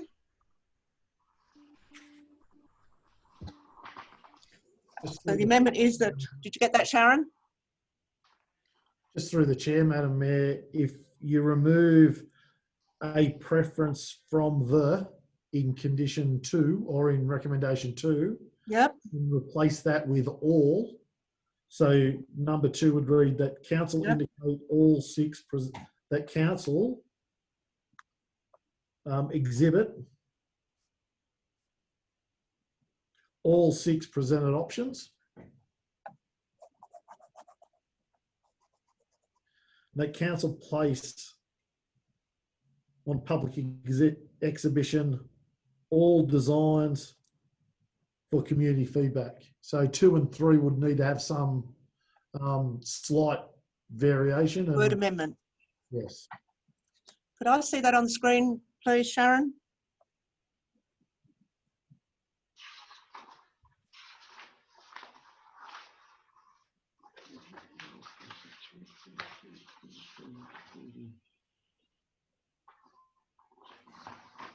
Okay, councillors, we're changing the wording of that or the proposal is to change the wording of that recommendation. We have a mover and a seconder of that. Do either have any objection? Councillor McKibben. Madam Mayor, I'm just wondering whether we should be at least cutting it down from 1, 2, 3, 4, 5, 6 options to 3. I just think we've got to start to narrow this down. And if you don't mind, Madam Mayor, I may make some remarks which, in relation to the options, which may or may not be supported by others. I'm quite aware of that. In relation to revised concept 1 heritage and revised concept 1 heritage LGA colour option, you know, I think council at least should make a determination of which of those 2 should go on public exhibition. If we go to revised concept 2, which obviously has 2 variants again, I know this may sound a little bit trite, but when I go into Bathurst, they have some signs that have a similarity in shape. And I must say, I'm not particularly enamoured by them, but that's a personal view. I understand. So I'm not a great supporter of the raised concept 2, but I understand that maybe if we're going to put them on exhibition, that one or other should go on exhibition. In respect to revised concept 3, I like the first one, the natural beauty. I think that for the revised concept 3, natural beauty heritage script, I think that the wording is not going to be seen well enough by cars passing by, and that it will be hard to read. And I think that Mark Taylor actually said it might be illegible. So my view is that we should, of the 6, come down to 3 to go on public exhibition, so at least we can narrow the field a bit. I personally think that the variation on the concept is something that probably should go out to the community, because the variations on the concept may affect what the actual concept ends up like. So I don't think it's beyond our community to have a look at six designs. Councillor McKechnie.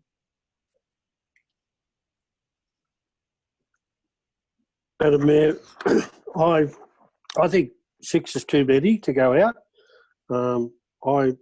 My view would be 3, and I have a strong preference for the 3 that I think should go out.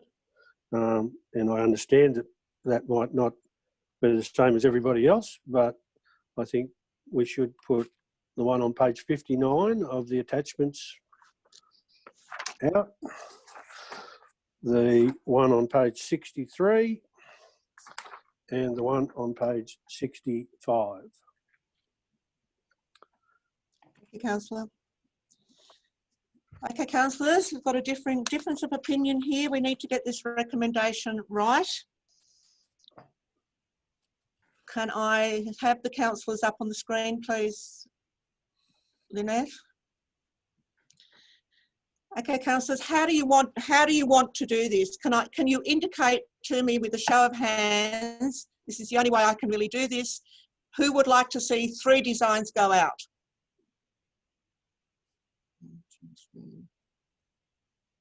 Is that 4? Who would like to see the 6 go out? 1, 2, 3. 1, 2, 3, 4. Is this, so what about the councillors that are saying nothing? Councillor Doney? I was just of a frame of mind, Madam Mayor, coming to the meeting to express a preference as the one we wanted, which for me is concept number 3 of some shape or form. I saw that as the council's preference, but it didn't mean that community feedback could be different from that. And that is how I read it too. Okay, councillors, we're not getting very far here. Councillor McCarthy, do you have a view? Yes, Madam Mayor, I was wondering whether we can't go back to the squares and put down your preferences, 1, 2 and 3 for each councillor. So so first we have to decide whether 3 or 6 are going out on public exhibition. This is what we're discussing. 3. So 3. Okay, councillors, are we mostly in favour of 3? Councillor Capel, did you want to say something? Councillor Capel? Yes, thank you, Madam Mayor. If I may, I'm in favour of putting the 6 out, and I think we're selling our community short if we start finding them down ourselves. We've got 6 very good options there. I think we should let the community decide. If we're going to put it on public display, put the whole lot of them up. I mean, our community is smart enough to work that out. Thank you, councillor. Can I get a show of hand, who else is happy for the 6 to go out? So it's Councillor Kellam, Councillor Gibbons, Councillor Lyon, Councillor Capel and Councillor Doney. Well, I think we've decided that the whole 6 will go out. So we'll go back to the recommendation with the refined wording that council endorse the refined concepts as part of the 2nd phase of the town signage toolkit. That council indicate a preference, that council, sorry Sharon, what was the 2nd line? Number 2, sorry, I haven't got it in front of me.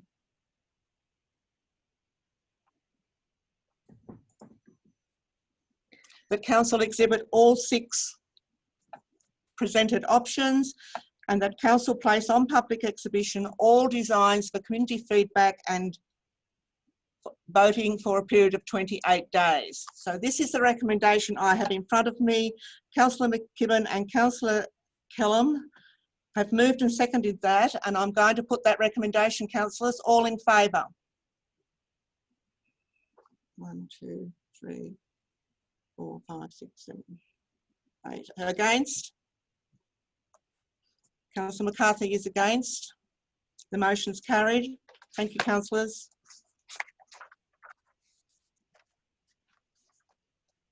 We now go to page 37, item 1303, investment policy 221 review. The recommendation is there that council adopt investment policy 221. Can I have a mover, please? Councillor McKibben, and a seconder, please. Councillor Callum. Councillor McKibben. Thank you, Madam Mayor. Look, I've read through the policy. I do foreshadow an amendment, if I could, in proposing the investment policy, and that amendment, if I could, well, we need a seconder for the motion first, then I'll speak to the amendment. I've got a seconder for the motion, councillor. Are you putting an amendment? Yes, Madam Mayor. Okay. The amendment would be, and it's in relation to the council's order of priorities, which is on page 39 under 3.4. The order of priorities is firstly, absolutely firstly, the preservation of capital, which I think as councillors we'd all agree to. My concern, therefore, is that on page 40, which is, this is the policy, obviously, in the table at the bottom, where we look at the ratings and we look at how much the maximum million can be invested in each of those investments, that I think roughly at the moment we have 15 odd million invested. And if we look at some of the institutions, when we go later in, I think it's 1405, the statement of investments, and on page 83, we look at a whole lot of the banks we have are rated less than BBB plus or are BBB plus. My concern is in the current economic environment where the world is experiencing the COVID-19 and it's causing havoc to the world economy, not just Australia. And I believe that some of our smaller banks are exposed to businesses that may not survive this economic times, and that will cause huge drains on the small banks and could cause some of them major issues. That we should be looking in relation to the bottom of page 40 to increasing the amounts that are able to be invested in AAA, AA and A. And I'm suggesting for AAA it's 5.5 million, AA's 5 million, A's 5 million. Or in fact, they could be higher than that. Because I believe as our investments roll over, and I again refer councillors to page 85, 83 and 85 of the business papers. And if I look at 85, currently the Commonwealth Bank, the Macquarie Bank and National Australia Bank are the only banks that we are invested in that have a better than a BBB plus rating. Obviously there are two other banks that we can invest in, Westpac Banking Corporation and ANZ Banking Corporation. But in the current economic times, I believe we should have the majority of our investments in our largest, best rated banks. Because some of, as I said, I am concerned that some of these smaller banks, if they have huge business losses, and you will recall, as of yesterday and today, Virgin Australia has gone into administration. I believe there's going to be a lot of other businesses. How many businesses going into liquidation can some of these smaller banks sustain? Oberon Council has previously had an issue, I believe was Merrill Lynch, when it was basically went into liquidation. I just want to ensure that we stick to our primary aim of preserving our capital. Therefore, I think in these times, we need to change that maximum dollar millions to allow us to invest much more in our safer banking institutions. And I realise that the interest rate may be lower, but again, preservation of capital is absolutely critical in these times. Thank you, Madam Mayor. Thank you. Councillor Callum. That is expressed there, but I would ask through the chair, do all the banks we currently invest with have a government guarantee for deposits of the nature that we have? Go to the director. Through the chair, yes, they do. So that in fact makes them quite safe, a safe place to deposit our investments. Admittedly, they mightn't be a highly rated bank, but that rating is not necessarily for term deposit holders, but for other investors. Madam Mayor, if I could, through you, my staff and I have reviewed this quite extensively today, and if I could please make a statement. Yep, that's fine.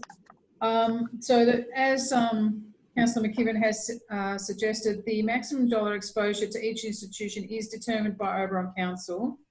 However, we believe the new policy is robust enough to guide Council through these strange times.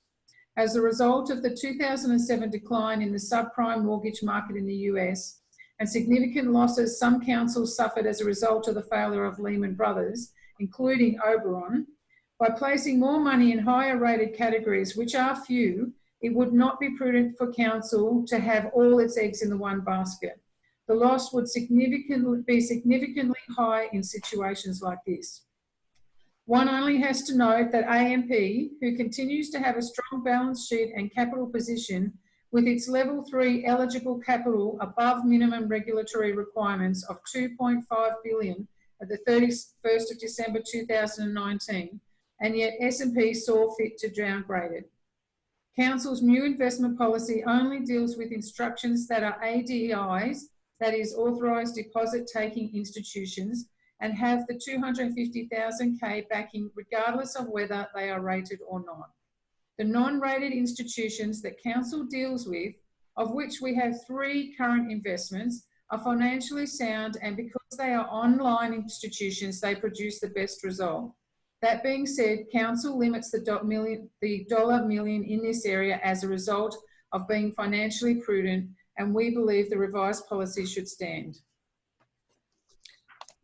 Thank you, Director. Any other comments on this one, councillors? This is Councillor McCarthy.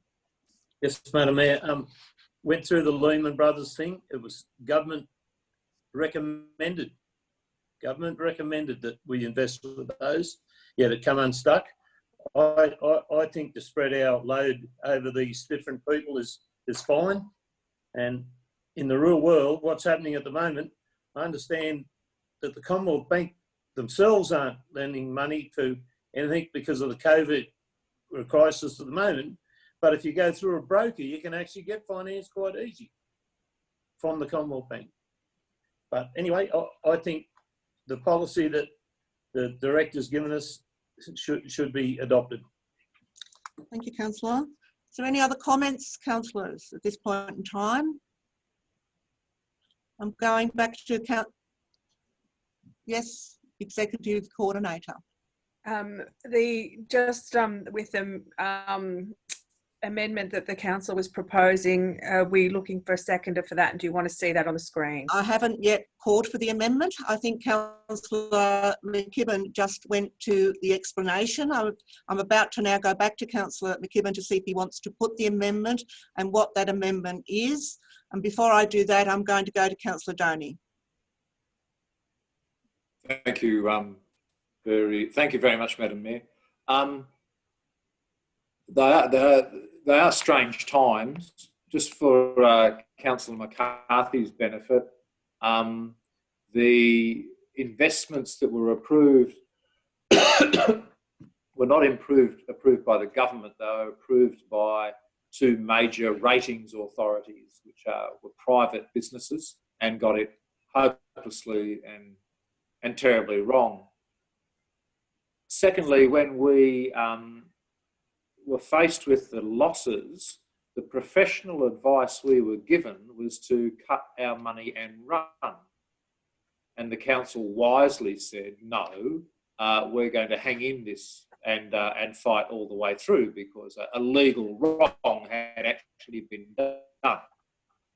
That is the sale of derivatives to local government. So the 2 bits of professional advice we got at that time were incorrect. Our own advice was accurate. So on the basis of that logic, I'm happy to support Andrew McKibben's move to further restrict the holding of those deposits along the lines that he has suggested. Thank you, Councillor. Okay, Councillor McKechnie. Yes, Madam Mayor. I think we should be very conservative with our investments in these times.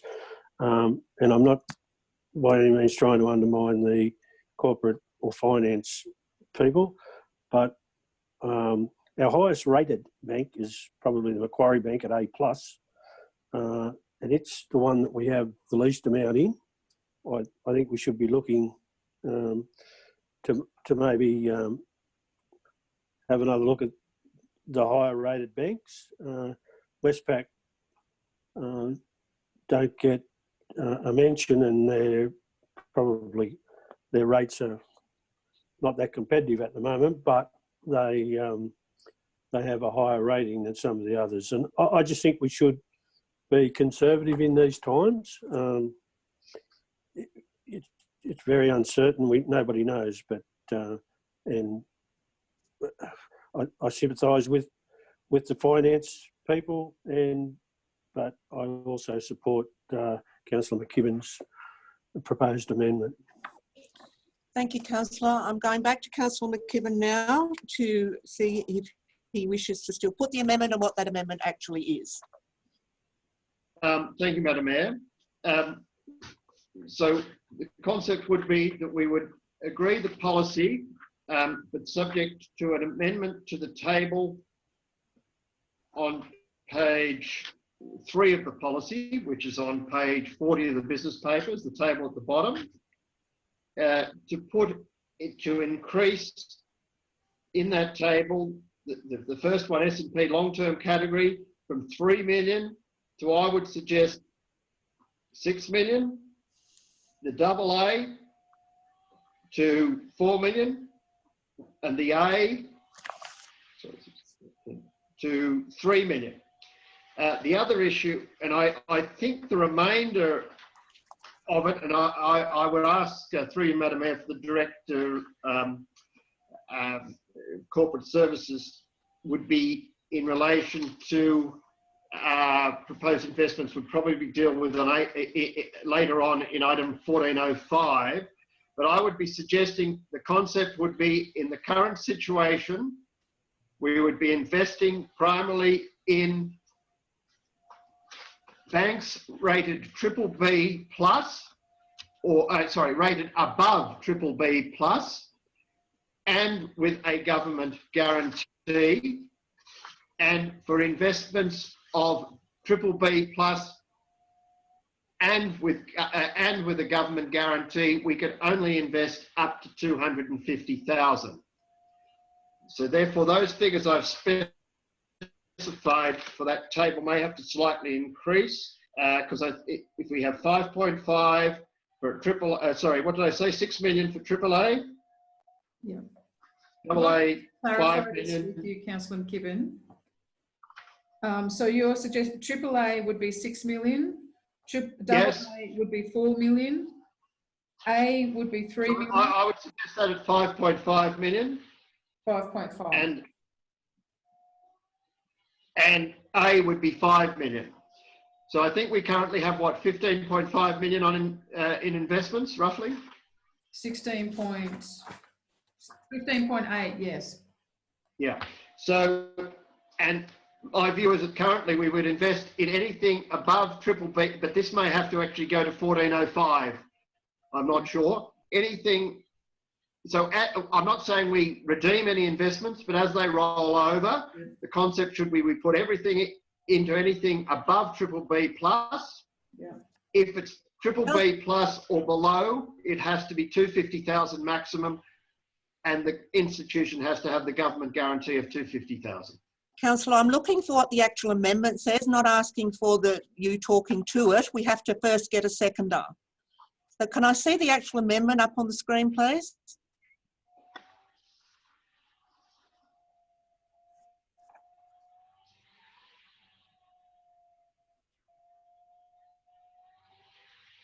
Are you asking me, No, Madam I'm Mayor? asking Sharon if she can put the amendment up on the screen so we can all see it.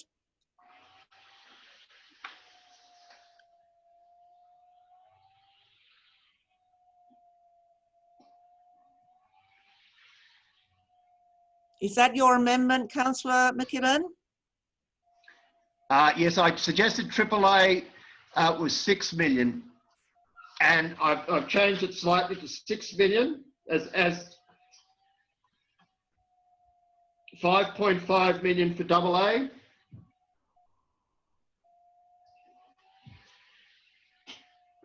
and 5 million for A.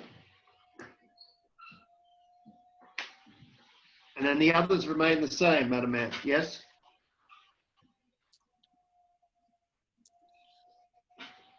That it, Councillor McKibben? That is, as I said, Madam Mayor, I was asking direction from the Director of Services as to the other two parts that they should reflect on 1405, should they, Director? To the Director first and then the General Manager. The Director? Lynette? Yes, sorry. Yes, that's correct. And Councillor McKibben. So, General Thank you, Manager? Madam Mayor. Thank you.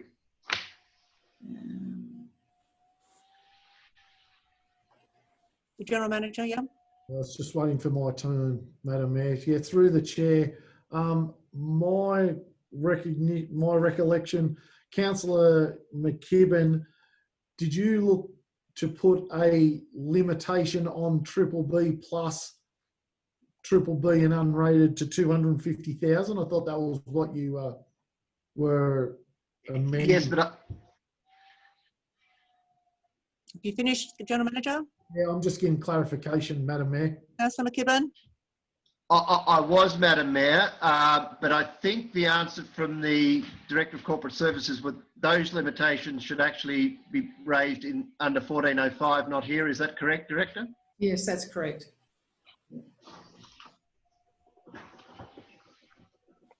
So I foreshadow those issues being raised under 1405, Madam Mayor. Thank you. Okay, councillors, I need a seconder for this amendment. Do I have one, please?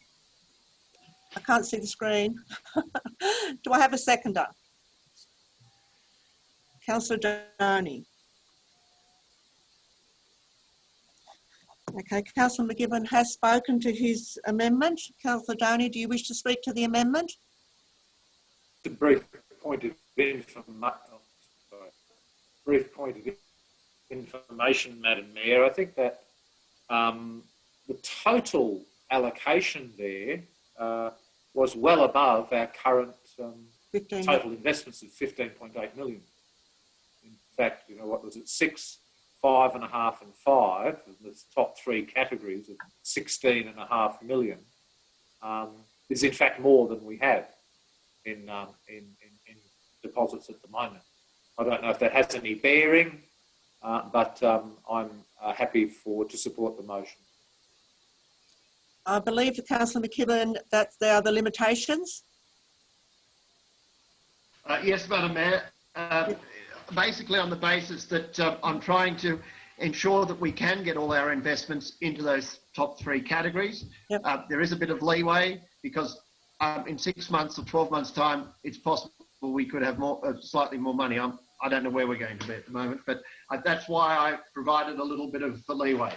Thank you. You're clear to Councillor Doney?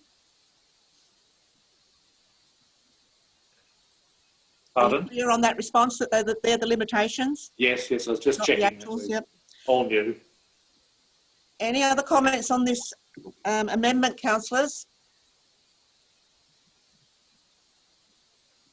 Okay, I'm going to put the amendment as it is on the screen. All in favour? 1, 2, 3, 4, 5, 6, 7. Against? 2. The motion is carried. The amendment's carried. It now becomes the motion. All in favour of the motion?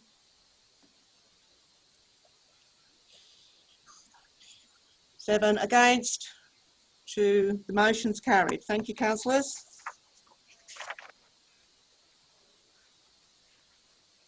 Page 44. Item 1304, local strategic planning statements. There's a recommendation into parts, councillors, that council endorse the draft version of the Oberon Local Strategic Planning Statement and publicly exhibit the draft for a period of 28 days. That council forward the draft to the Department of Planning, Industry and Environment for their endorsement. Can I have someone to move that, please, councillors? Councillor Kellam, thank you. A seconder, please, councillors. Councillor Capel, thank you. Councillor Kellam. Thank you, Madam Mayor.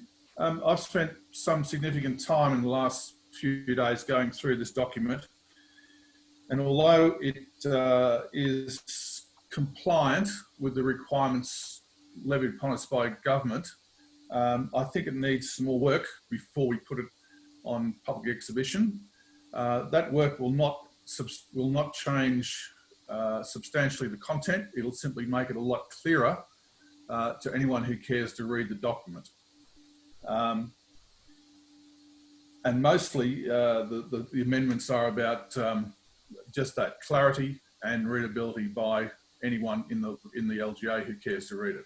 At the moment, it is a bit hamstrung by planner speak, which doesn't lend a great deal for clarity. So I would suggest, and I've already done some work with this, and I'll provide some amendments to the General Manager if he would like to have them, and we could then get a more readable version of this document out to the public.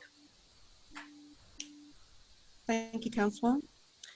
So you're not saying that the document shouldn't go on public exhibition, just that it should go on public exhibition with a few amendments, not to the structure of the document, just maybe to the speak of the document. Is that, am I clear? Yes, not the structure or substantial content.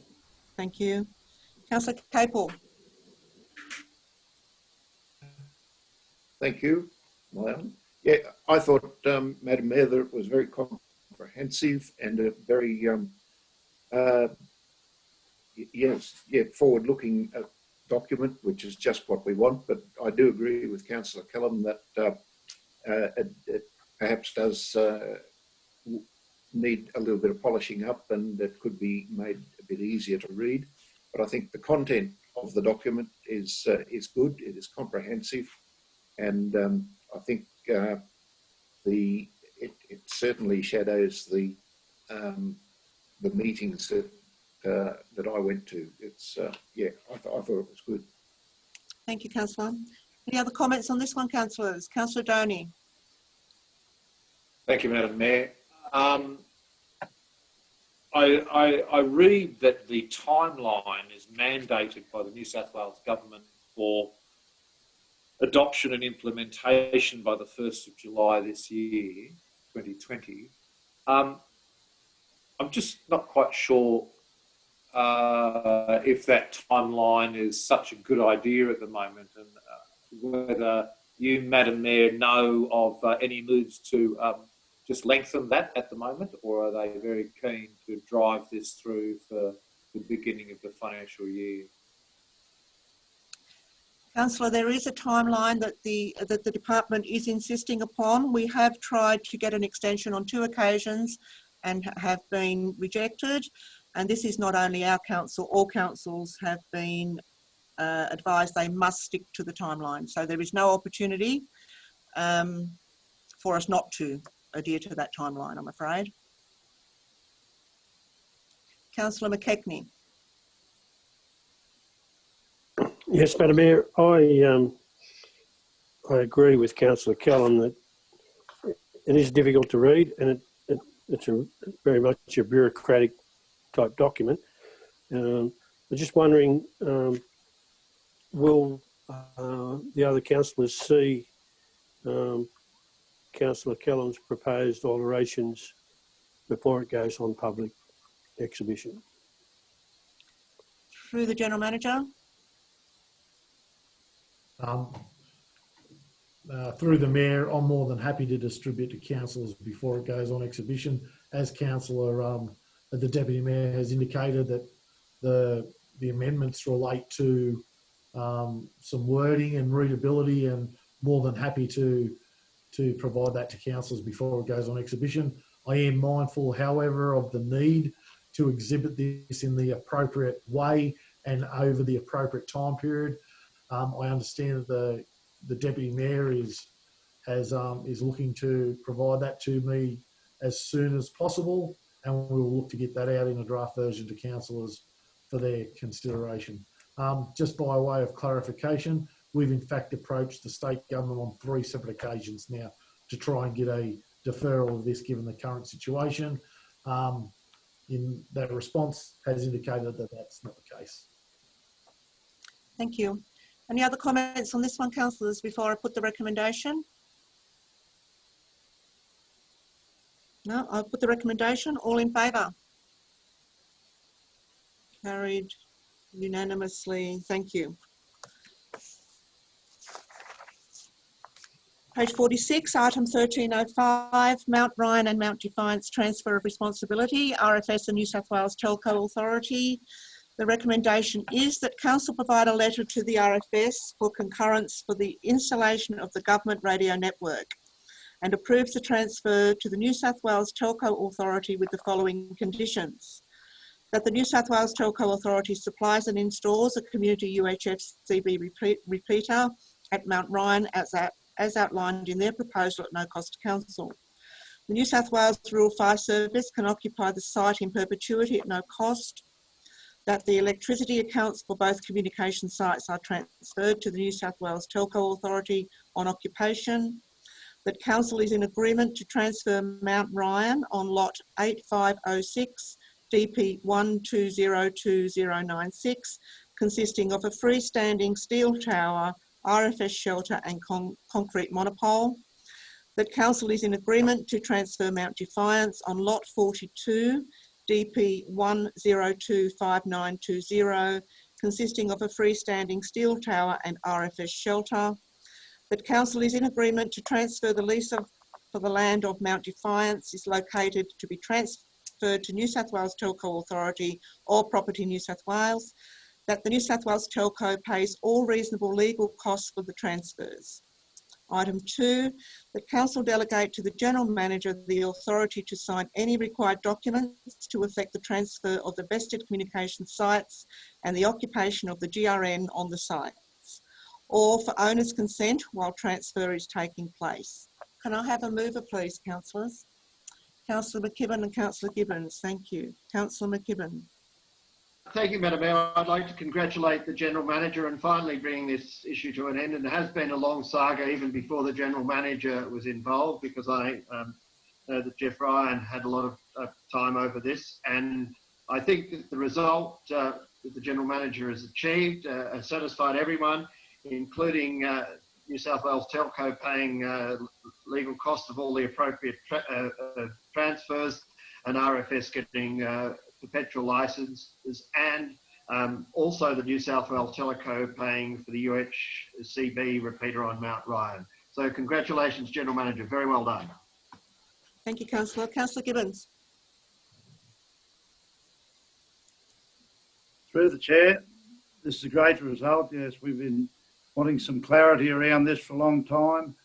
There's been poor reception out that way and no one knew what was going on. We couldn't seem to nail something down. So some congratulations there, and a great result for the community in those sparsely populated areas. Thank you, Councillor. Any other comments on this one, councillors? I'm going to put the Councillor McCarthy. On Andrew's view, it's a great result. It's just a disappointment that the Rural Fire Service won't acknowledge that the GRN needs a follow-up, that it's just not good enough. Thank you, councillors. Councillor, I'm going to put the recommendation now. Councillors, all in favour? Carried unanimously. Thank you. Reports for information, councillors, page 48, item 1401, monthly activity report, General Manager. The recommendation is that the report item is to be received as information. Can I have someone to move that way, please? Councillor McKibben, and a seconder, please. Councillor Gibbons, thank you. Councillor McKibben. Thank you, Madam Mayor. An extensive report. If I could on page 49, under the community hub, obviously we've had the good news of the announcement of the 3 million. So does this mean that none of the previously allocated money for the partial upgrade of the hub is now required to be used, and that can go back into the town improvement levy or wherever else it came from? I can't recall where it actually was sourced from previously. The General Manager. Yeah, thank you, Madam Mayor. Currently, the costing on a QR from a resourcing perspective hasn't been formalised yet. This is a significant amount of money. As part of that, there is a recognition that council do contribute to the development of the extension. However, it need to go through a community consultation process in order to find out what the requirements would be or where we would need to go in order to spend that money. Thank you, General Manager. Councillor McKibben. Thank you, Madam Mayor. So we still currently budgeted that money to be spent on the hub pending our future planning. That's the idea, I suppose. Thank you, Madam Mayor. On page 50, has the DA been lodged for the Oberon Sports Complex yet?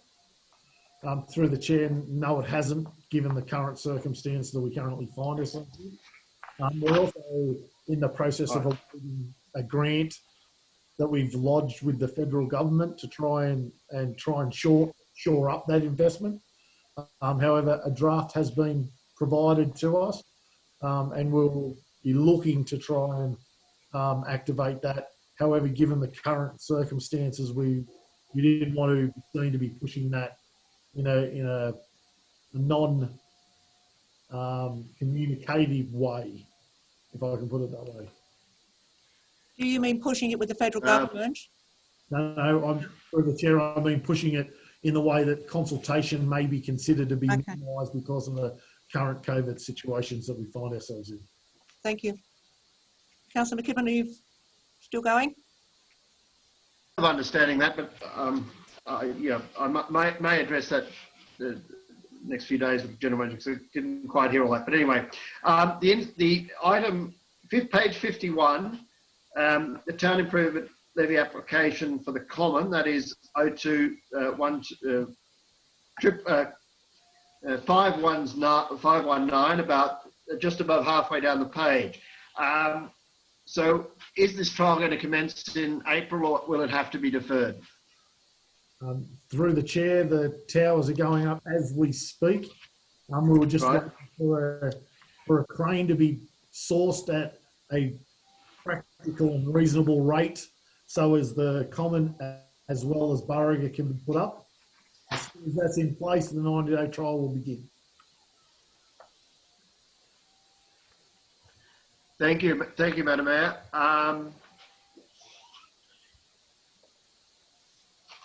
I would commend the General Manager on the safety statistics and WH risk management. Those statistics look excellent for the last month. That's all I have, Madam. I recommend the report. Thank you. Councillor Gibbons.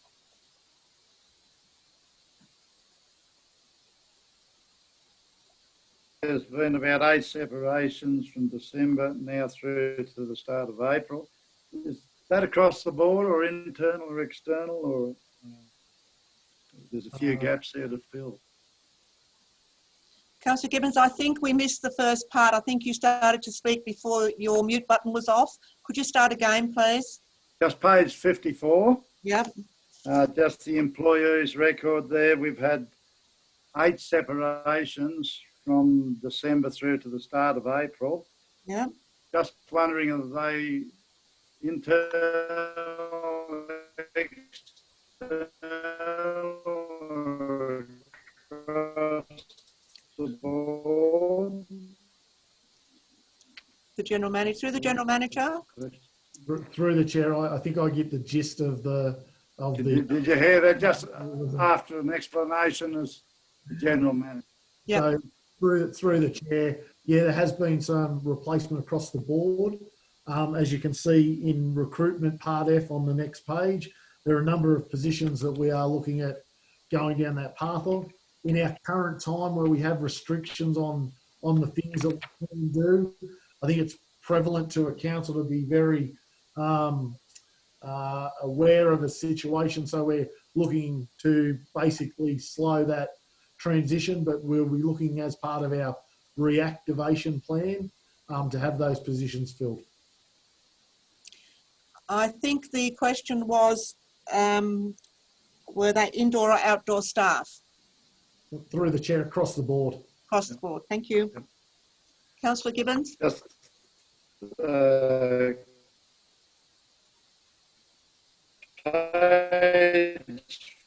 58. 58. Just the 1st of April. Central West Joint Organisation Regional Water Strategic Subcommittee meeting. Yeah, April the 1st at the meeting of the GM Water. Yep. Regional Water Strategic Plan. Anything to report from that? Through the chair, it's a combination of the Centroc group, or the Central JA group, now working as a regional collaborative to try and look at our medium and long-term solutions to water security. Yep. The mayor and myself sit part of that group in order to push the best possible scenarios for Oberon where practical. Currently, the medium to long-term objectives of the group relate to large-scale water storage facilities. However, those short-term ones are the initiatives we're trying to get on the back of to enhance our position for permanent water storage and additional water within our own catchments. And I think because this is a fairly newish group, we were setting the parameters and priorities mostly. But when I get the minutes of that meeting, I'm very happy to forward them to you, Councillor. Thank you. Is that it for you, Ms. Councillor Gibbons? Yep. Any other? That's all. Thank you. Any other questions or queries from this report? I'll put the recommendation. All in favour? Carried unanimously. Thank you. Page 59, item 1402, monthly activity report, planning and development. The recommendation is there that the report item is received as information. Can I have someone to move that, please? Councillors? Councillor McKibben and Councillor Gibbons. Councillor McKibben. Councillor McKibben. Still on mute. Oh, thank you, Madam Mayor. I'm still on mute. Yep. Thank you to the Acting Planning and Development Director for your report. It's very thorough. I was just, I note under page 59, second item from the bottom, the Indoor Fitness Centre. I noticed there have been revised plans for internal fit out. Could you sort of indicate to us what those revised plans encompass and what are the advantages and disadvantages, please? Thank you, through you, Madam Mayor. Well, the revised plans included putting a deck onto the area where the toilets and change rooms would be, so we could put all the internal mechanical equipment there, which was an advantage to us in terms of maintenance and longevity of that equipment, and also to look at the ceiling and have it a more rustic sort of an appearance, rather than having a low-level ceiling, having it a higher level. And that's the change that we've made with it, and they've been implemented through some costings at this point in time. Thank you. So is there a costing change, or we don't know? We're still working out the figures. We expect it to be certainly where the removal of the false ceiling and going for a fuller ceiling, it should be cheaper. Thank you, Acting Director.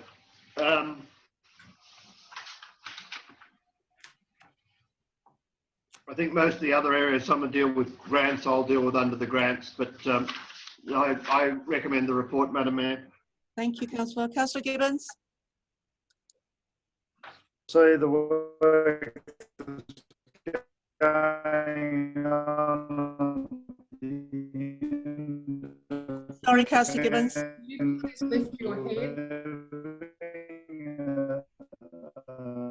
Corporate Services Director, sorry. Units Sorry, Councillor going Gibbons. we ahead can't hear very you. well. Is there a completion date? Councillor Gibbons, when you're talking, could you just lift your head, because when you look at the computer, it's breaking up. It's very hard to hear. Thank you, Lynette. Councillor Gibbons, could you repeat your question, please? Just making a comment.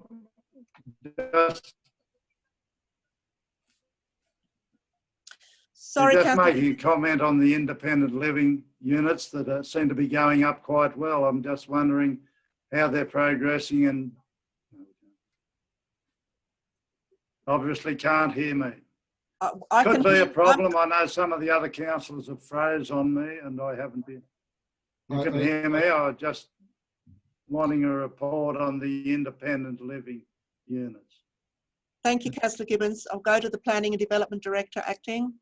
Yeah, thank you through you, Madam Mayor. The project is progressing well. I'm still trying to find the contract documents to get the exact date for finishing. It is, though, a 6-month project. We expect it in July or August to be completed. But I've still got to firm up that date. Thank you to the Director. Councillor Gibbons? That's it. Thank you. Any other queries and questions on this one, councillors, please? I've got Councillor McCarthy. Yes, I just stress, I think all the councillors should poke their head in the indoor fitness centre and just see what's going on. There's internal frames that have had to be made where the outside of the shed should have been the external walls. Anyway, it wouldn't hurt to see what's going on, poke your head in there and have a look. It just seems silly to have to make pre-made frames to a building that already had an outside skin. Thank you, Councillor. Any other questions or queries on this one, councillors? I'm going to put the recommendation. All in favour? Carried unanimously, thank you. Page 65, 1403, monthly activity report, technical services. The recommendation is that the report is received as information. Can I have someone to move that, please, councillors? Councillor McCarthy, and a seconder, Councillor McKibben, thank you. Councillor McCarthy.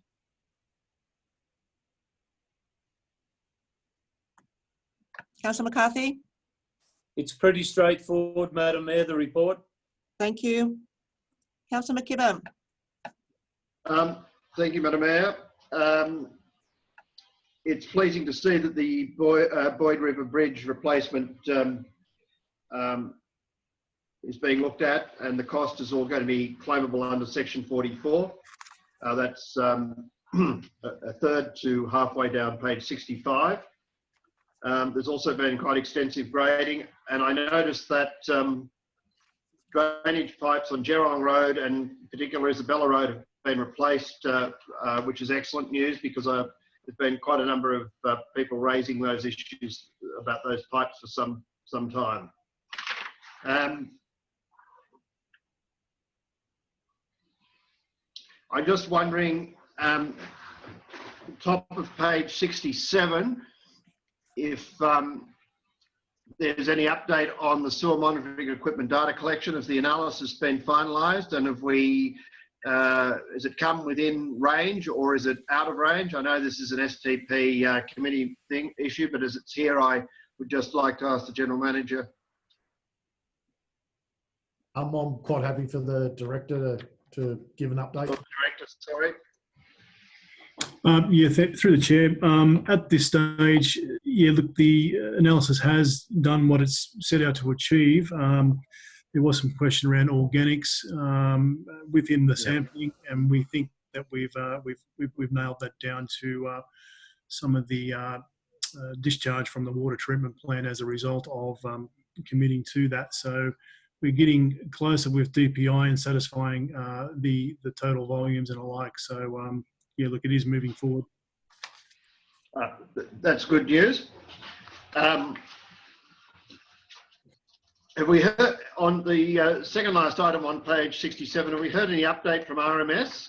I noticed about 2 months or more since we actually communicated with them after this, requesting a further review. That's in relation to the road closure portions of Edith Road. Through the chair, at this stage, no, I have not had a reply from Transport for New South Wales. I did send a letter to the CEO at Parks. I will follow that up and seeking a reply to that, as I did request for a review of their determination. Thank you. Halfway down page 68 on the fluoridation plant, have we got advertised out? Have we gone out to contractors seeing with expressions of interest? Through the chair, construction. Yeah, again, through the chair, we are currently at a position where we're waiting for the finalisation from Public Works of the amendments that we've made or put forward back to Public Works to finalise that document. That will then allow us to send the documents through to DPI and also New South Wales Health for their review and approval prior to that being permitted to go out for request for quotation. So it's unlikely that actually will happen in April. It's probably likely for May. Look, I'm expecting the document to be finalised by the end of this week. That will then allow me to forward that on to those state government departments for their approval.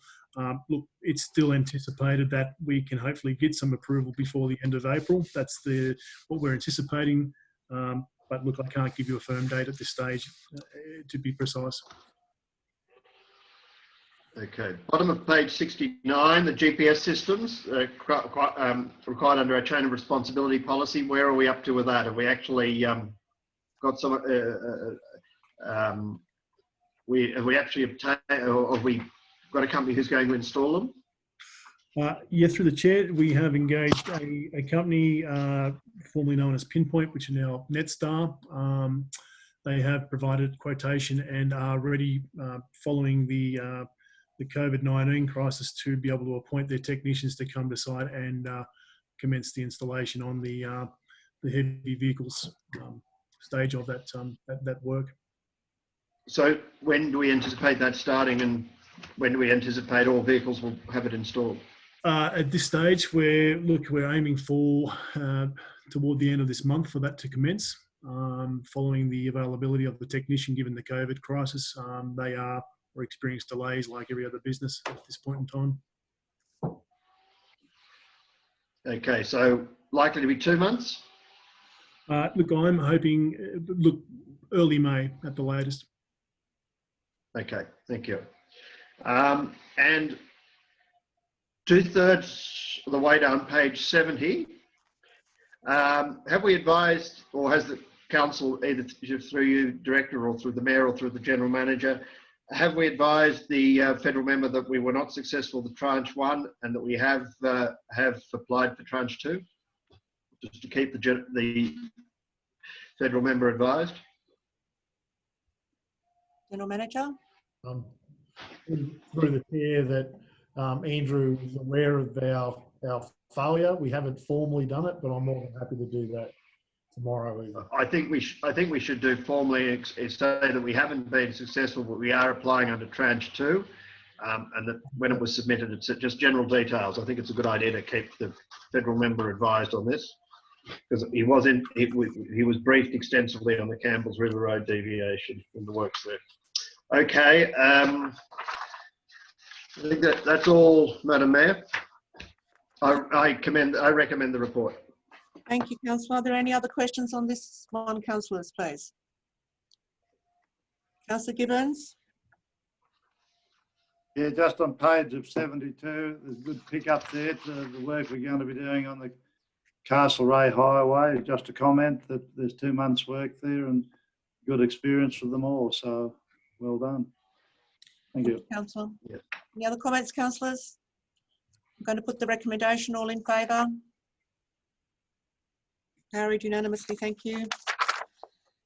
Page 75, item 1404, monthly activity report, corporate services. The recommendation is that the report is received as information. Can I have a mover, please? Councillors, Councillor McKibben, a seconder, please. Councillor McKibben, a seconder. Councillor Kellam, thank you.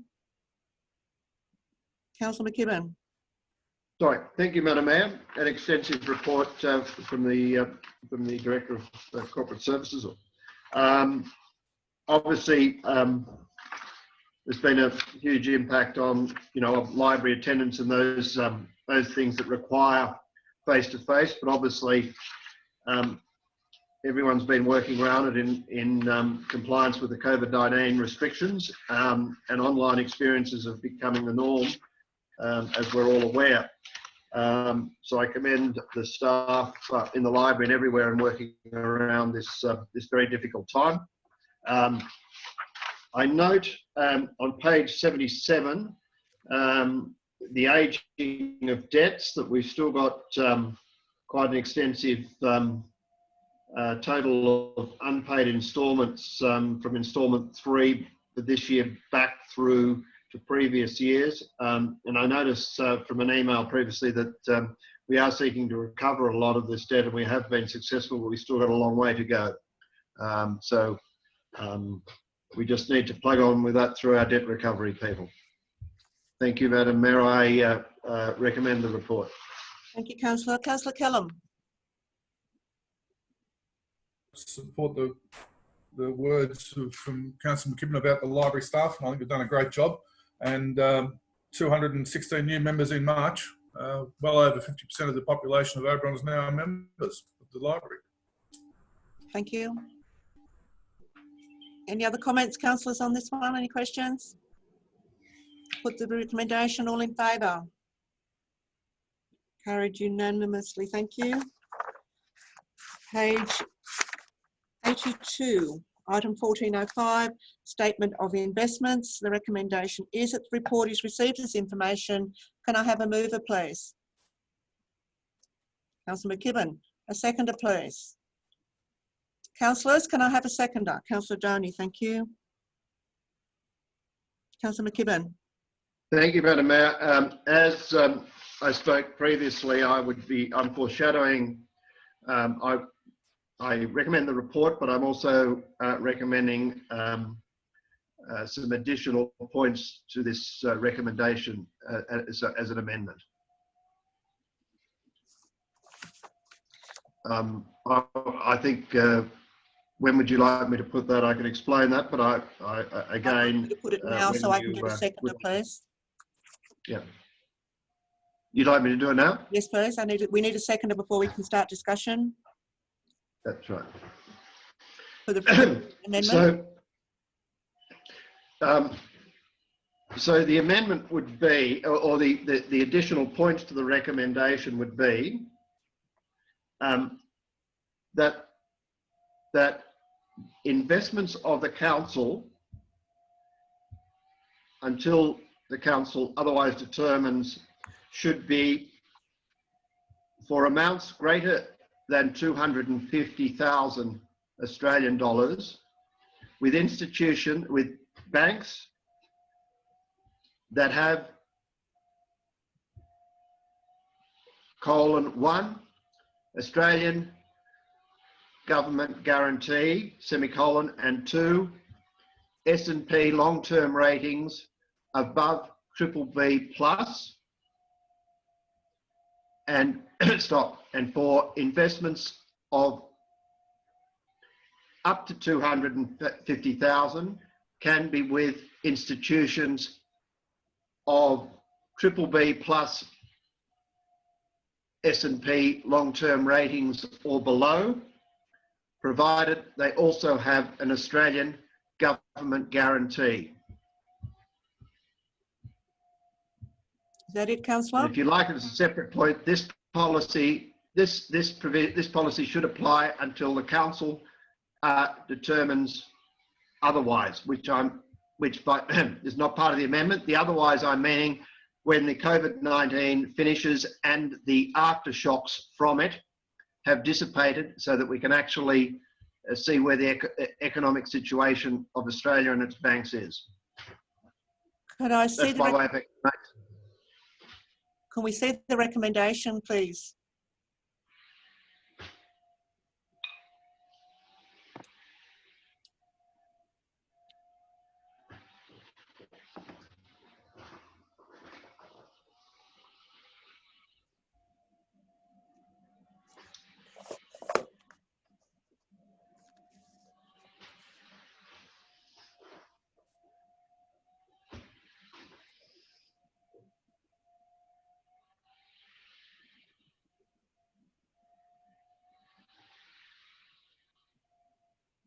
Councillor McKibben, is this your, well, it really is an amendment.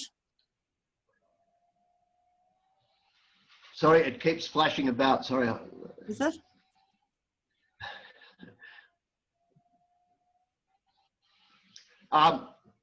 Thank you, Madam Mayor. I think the C should be a separate item 3. As we're talking about it, yeah, that should be 3, not C.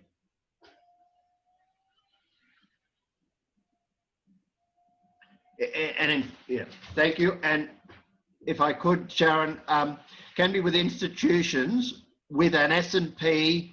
I think I know I used the words in the wrong order. It should be with institutions of an S&P long-term rating of BB and plus. So just change the S&P long-term ratings and put it before after the of and before the BB plus. Yeah.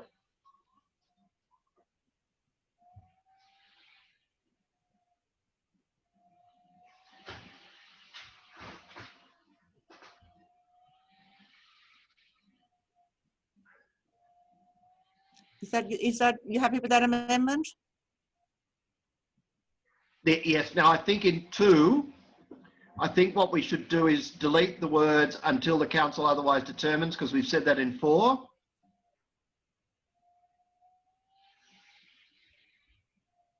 And in 4, we should say the policy in 2 and 3 should apply until the council determines otherwise.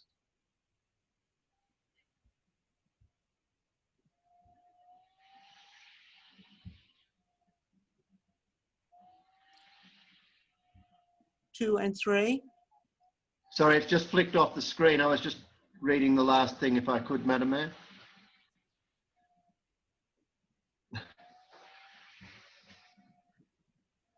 Should that say that this policy in points 2 and 3? Yeah. Yes, and the below and question mark can be deleted, or below question mark can be deleted. Yeah. Sorry, ratings of BB plus or below, sorry, or below. I'm not sure if or below is the right way to say it, or of a lesser rating, or of a lesser rating.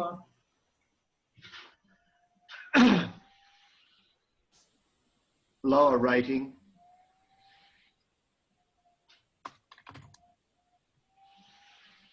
Yeah. You happy with that, councillor? I am, Madam Mayor. Okay, councillors, I need a seconder for this amendment. Do I have one? And I can't see the screen until Sharon's finished. Councillor Kellam is waving at me. Councillor Kellam, you happy to second the amendment? I will, for a discussion purpose only. I'll provide a different point of view. We have just spent some time doing a policy document for investments, and now we're having a second crack at it. So the last paragraph would have to be, this should be included in the latest investment policy, because that's what we're doing. We're having a second crack at a previous agenda item. Okay, before we have this discussion, you are seconding this motion, this amendment, I'll second it for discussion. Yeah. Okay. So now we've got a second mover and a seconder for the amendment. Councillor Callum, you want to speak? Councillor Gibbons has spoken. Councillor McKibben's spoken. Would you like to speak to the amendment? Councillor Callum.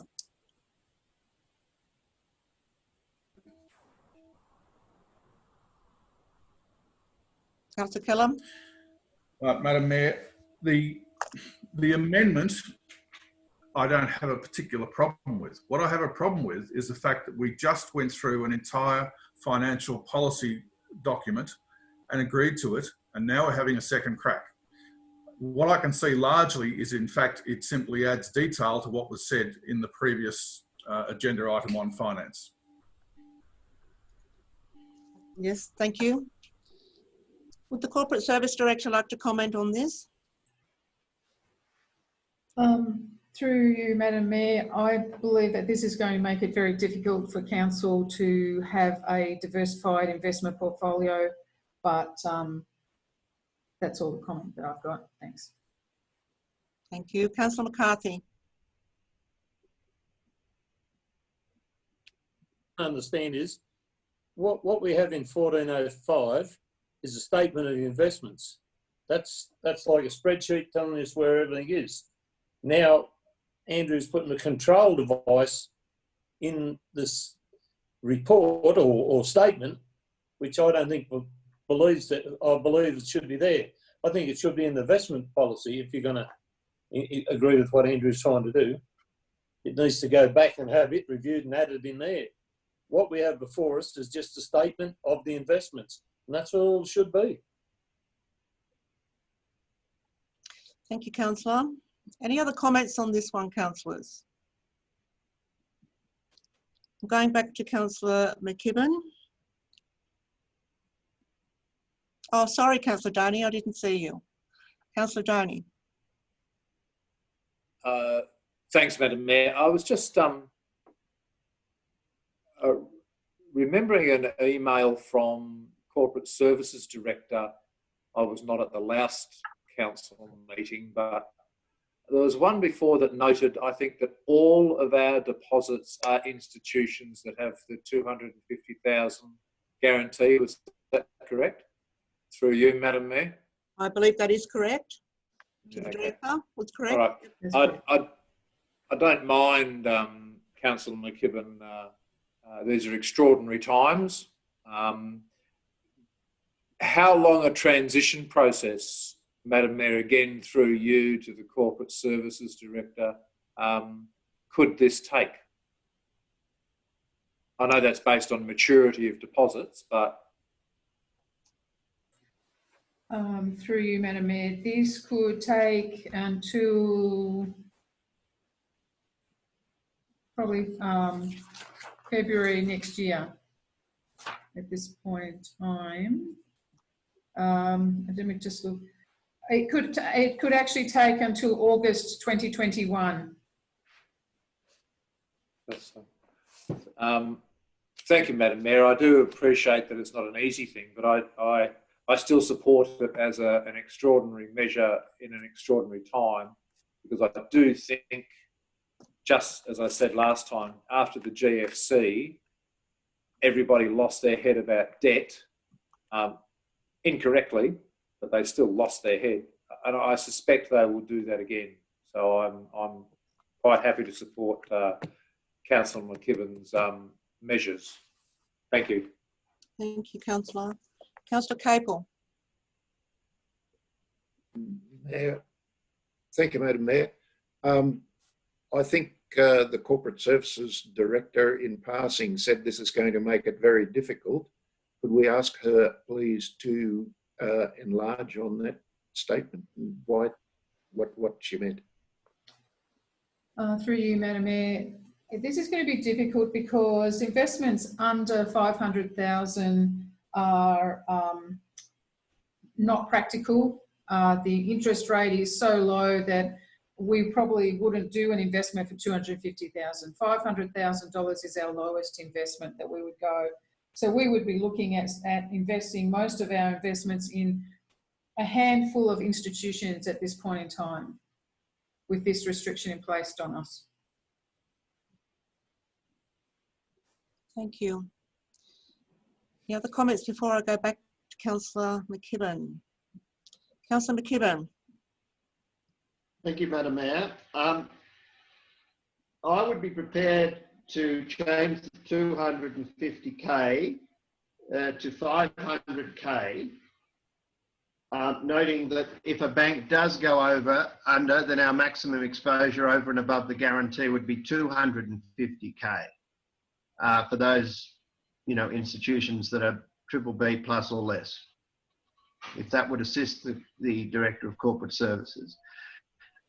In response, before, you will recall, Madam Mayor, through you, that I did ask the Director of Corporate Services when we were under the other item, I did envisage this thing and said, should I raise this as part of a policy change or should I raise it under 14.05? I did ask that question, the General Manager will recall, because he asked the same, and the Director did say, no, it should be raised under 14.05. So I took direction from the Director of Corporate Services on that. Thank you. Any other comments, councillors? I don't think there is. This is the amendment. We've probably all forgotten it by now. Is it going to be helpful with the Director if, as Councillor McKibben suggests, that he raises the limit in his amendment to 500,000? Through the Chair, yes, that will make it easier, but it will still be restricted to a limited amount of institutions. So, Councillor McKibben, do you wish to change that before we put this amendment? Sorry, Councillor McKibben is still muted. Councillor McKibben, sorry, you're now unmuted. Thank you, Madam Mayor. With the consent of the seconder, I think was Councillor Doney, I would ask his view, but I would be prepared to change it to say investments accounts will be for amounts greater than 500,000. We can take the K out because we don't need that in 2, because if we're putting 500,000. And then say investments of up to 500,000 in 3 can be with institutions, S&P long-term, provided they also have an Australian guarantee for the initial 250,000, for a guarantee for 250,000. Yeah.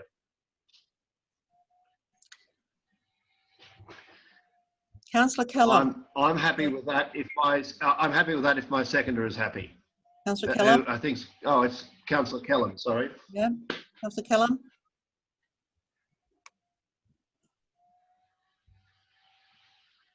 Support that 500,000, but I will continue to make the point that this should be included in the financial policy, not in a spreadsheet which is being presented at the end of a month.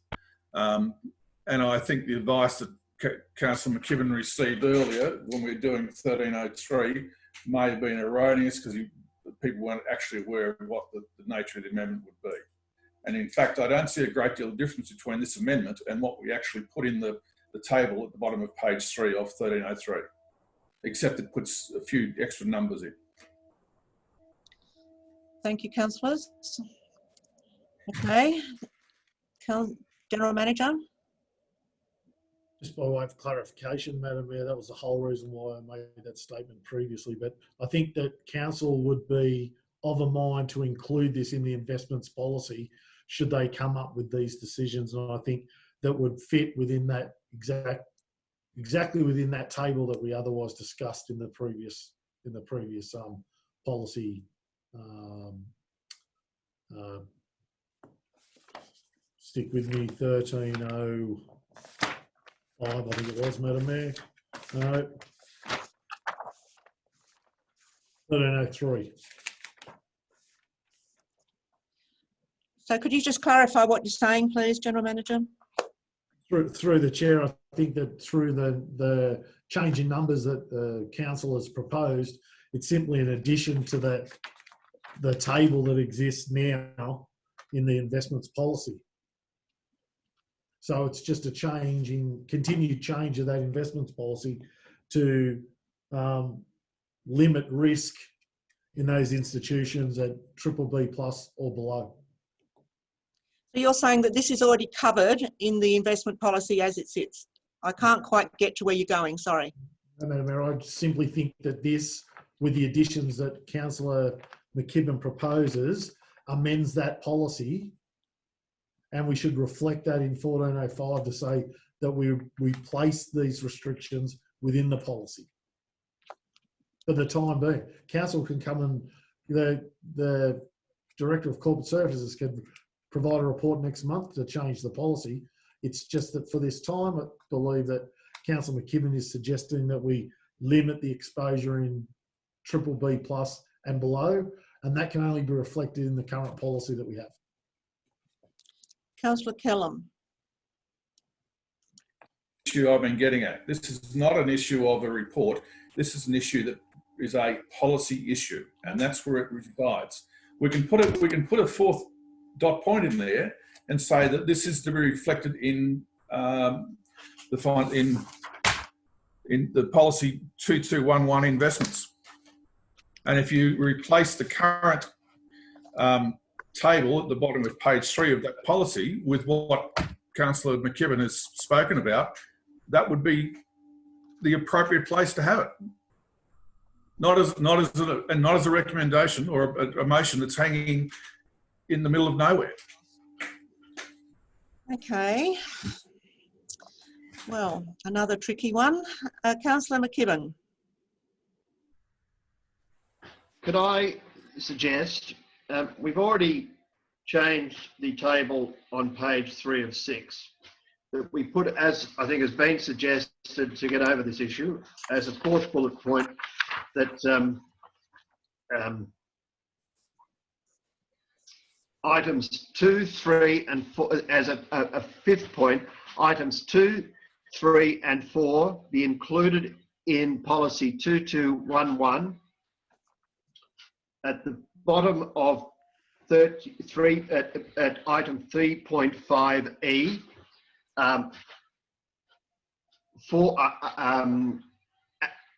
as from today's date until the council determines otherwise in accordance with point 4 above. Will that solve the problem? It may solve the problem. We have already moved a recommendation on item 1303 to, I'm assuming, I'm not quite sure procedurally, if we can revisit that. Can I get some advice on that? This has not occurred before. We're having an addendum to it for a, yeah. And the resolution that you've passed, it relates to the top 3 categories within the table. This resolution will relate to the bottom 3. So you are, in fact, you're basically having an amendment or an addition to the policy change that you made as part of 1303. So it's quite permissible to do this procedurally. It does not preclude you from doing it because okay. It's not a secondary resolution. Sorry, it is a secondary resolution. It's not a change of an original resolution. Okay.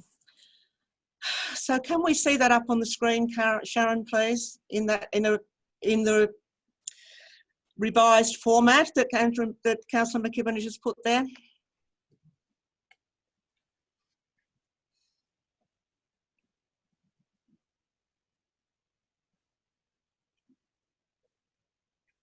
While that's occurring, Madam Mayor, and I'll take some advice from the Corporate Services Director, would it require an additional exhibition period should this change be proposed, or given that it's been on exhibition and this is an addition from council, could it be endorsed? Through the chair, it's my understanding that because we're actually changing the figures on page 3 table, that in fact it should go back out for public exhibition because it's a substantial change to the investment policy. I agree with that. It should go back out on public exhibition. So my comment, Madam Mayor, would be that you might want to have an additional point within your recommendation indicating an additional period of exhibition.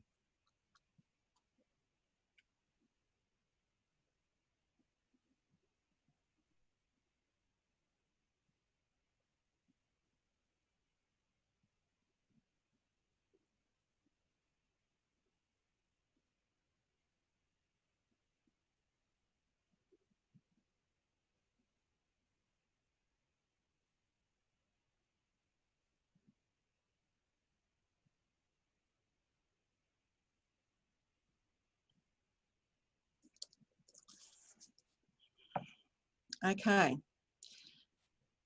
Okay, councillors, can you all see the, so I've got a mover to the amendment and a seconder to the amendment, which is Councillor McKibben and Councillor Doney.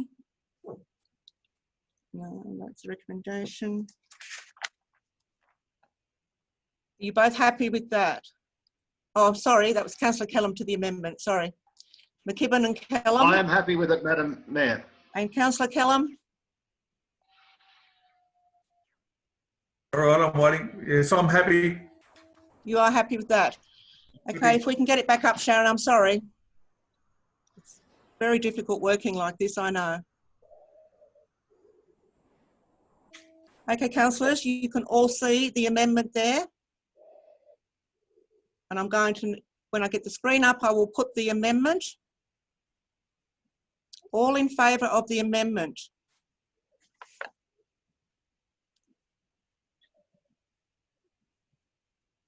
So the amendment's carried unanimously. The amendment now becomes the motion. All in favour of the motion? Motion's carried. Thank you, councillors.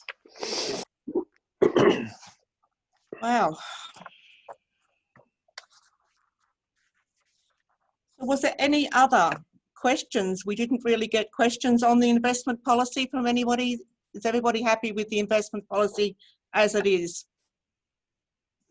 Okay, we'll move on to page 86, item 1406, water and sewer plant report. The recommendation is there that the council report, that the report is received as information. Can I have someone to move that way, please? Councillor Gibbons, thank you, and a seconder. Councillor Kellam, thank you.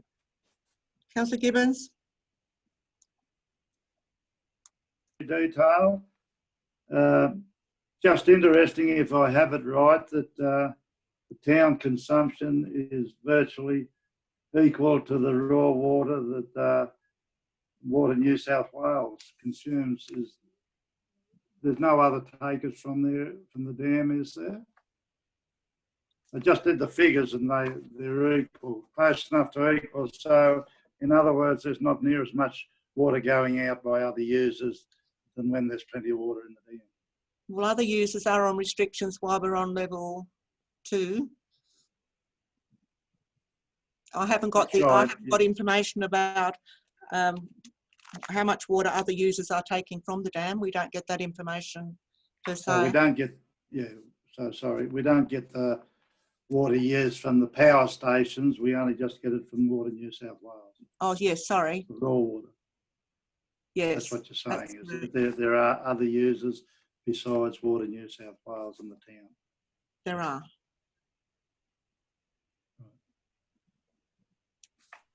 Thank you. Thank you, councillors. Councillor Kellam.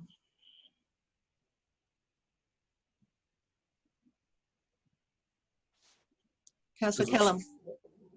I hope we get the wet winter that the Bureau Met's talking about, because the dam's not looking real good at the moment. Thank you, councillor. Any other comments on this one, councillors? Put the recommendation. Are you for a comment or the recommendation, Councillor Doney? I'm sorry, I don't know what that means. Comment. Comment, thank you. I was going to raise it in one of the monthly reports with relation to human resources.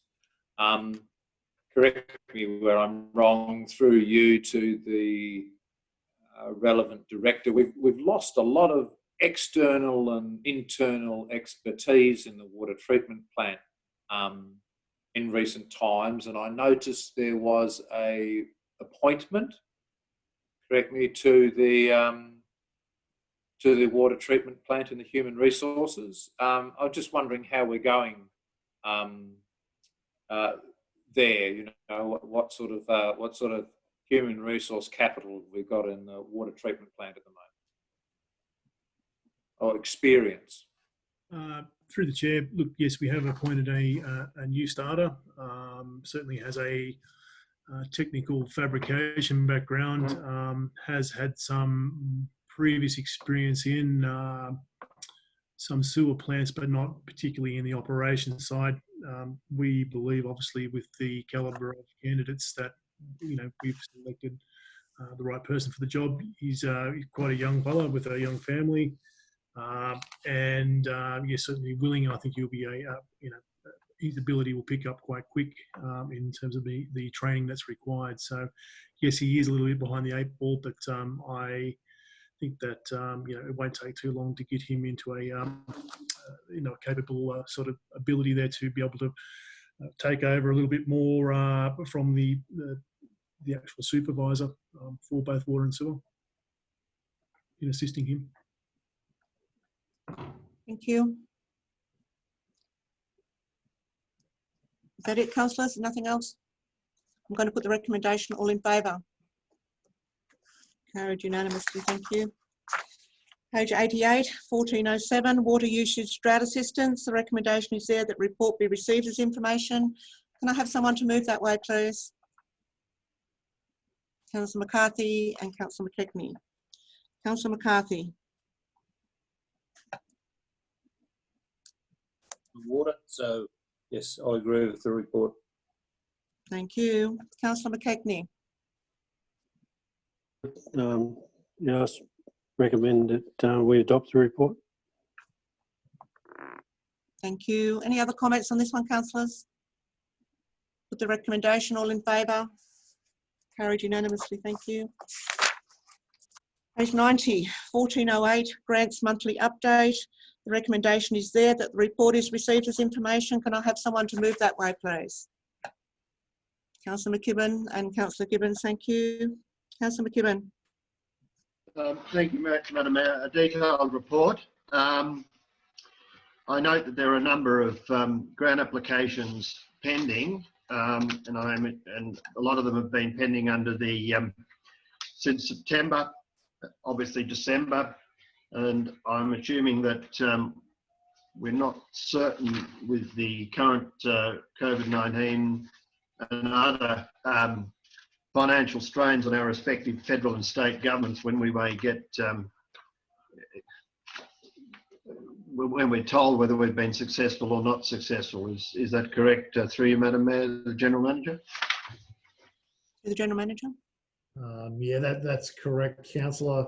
However, we are starting to see some movement in that space. I know our local member is keen to move things in regard to the significant grant that was provided to us for the hub creation. I understand that he is of a mind to try and start to reinvigorate and get some stuff out there. So I could only take his point and say, let's hope that they make their mind up very soon, because we're quite keen to see the outcomes. I just note that the $300,000 wasn't a grant. As such, it was a stimulus package.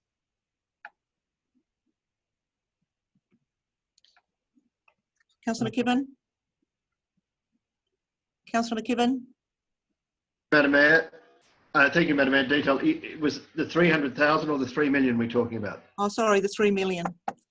Sorry. Thank you, Madam Mayor. Manager. You said Paul Toole and 3. I got Paul Toole and 3.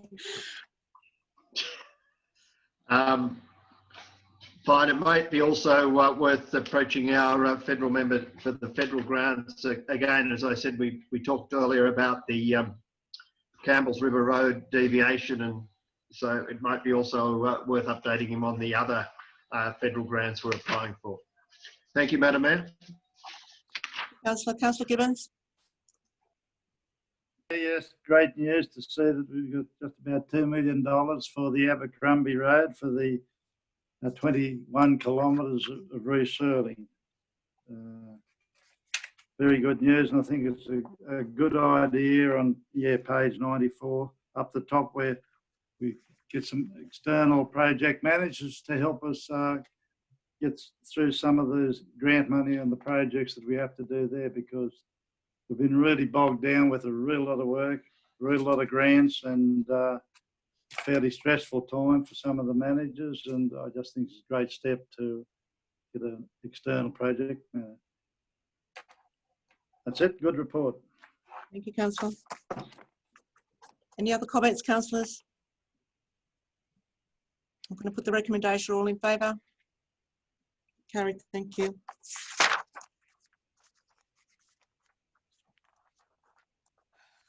We're on page 96, councillors. There is no urgent business this evening. Page 96, item 16 is closed session and confidential reports. And in accordance with the Local Government Act 1993 and the Local Government General Regulation 2005, in the opinion of the General Manager, the following business is of a kind as referred to in section 10A(2) of the Act, and should be dealt with in a part of the meeting closed to the media and the public. I'd like to thank the members of the public for tuning into our broadcast this evening and wish them a good evening. And I now call for a councillor to move the council into closed session. Could I have someone to move? Councillor Kellam and Councillor Capel. All in favour? Carried, thank you. I now request that the Minute Secretary turn off the recording at 8:50.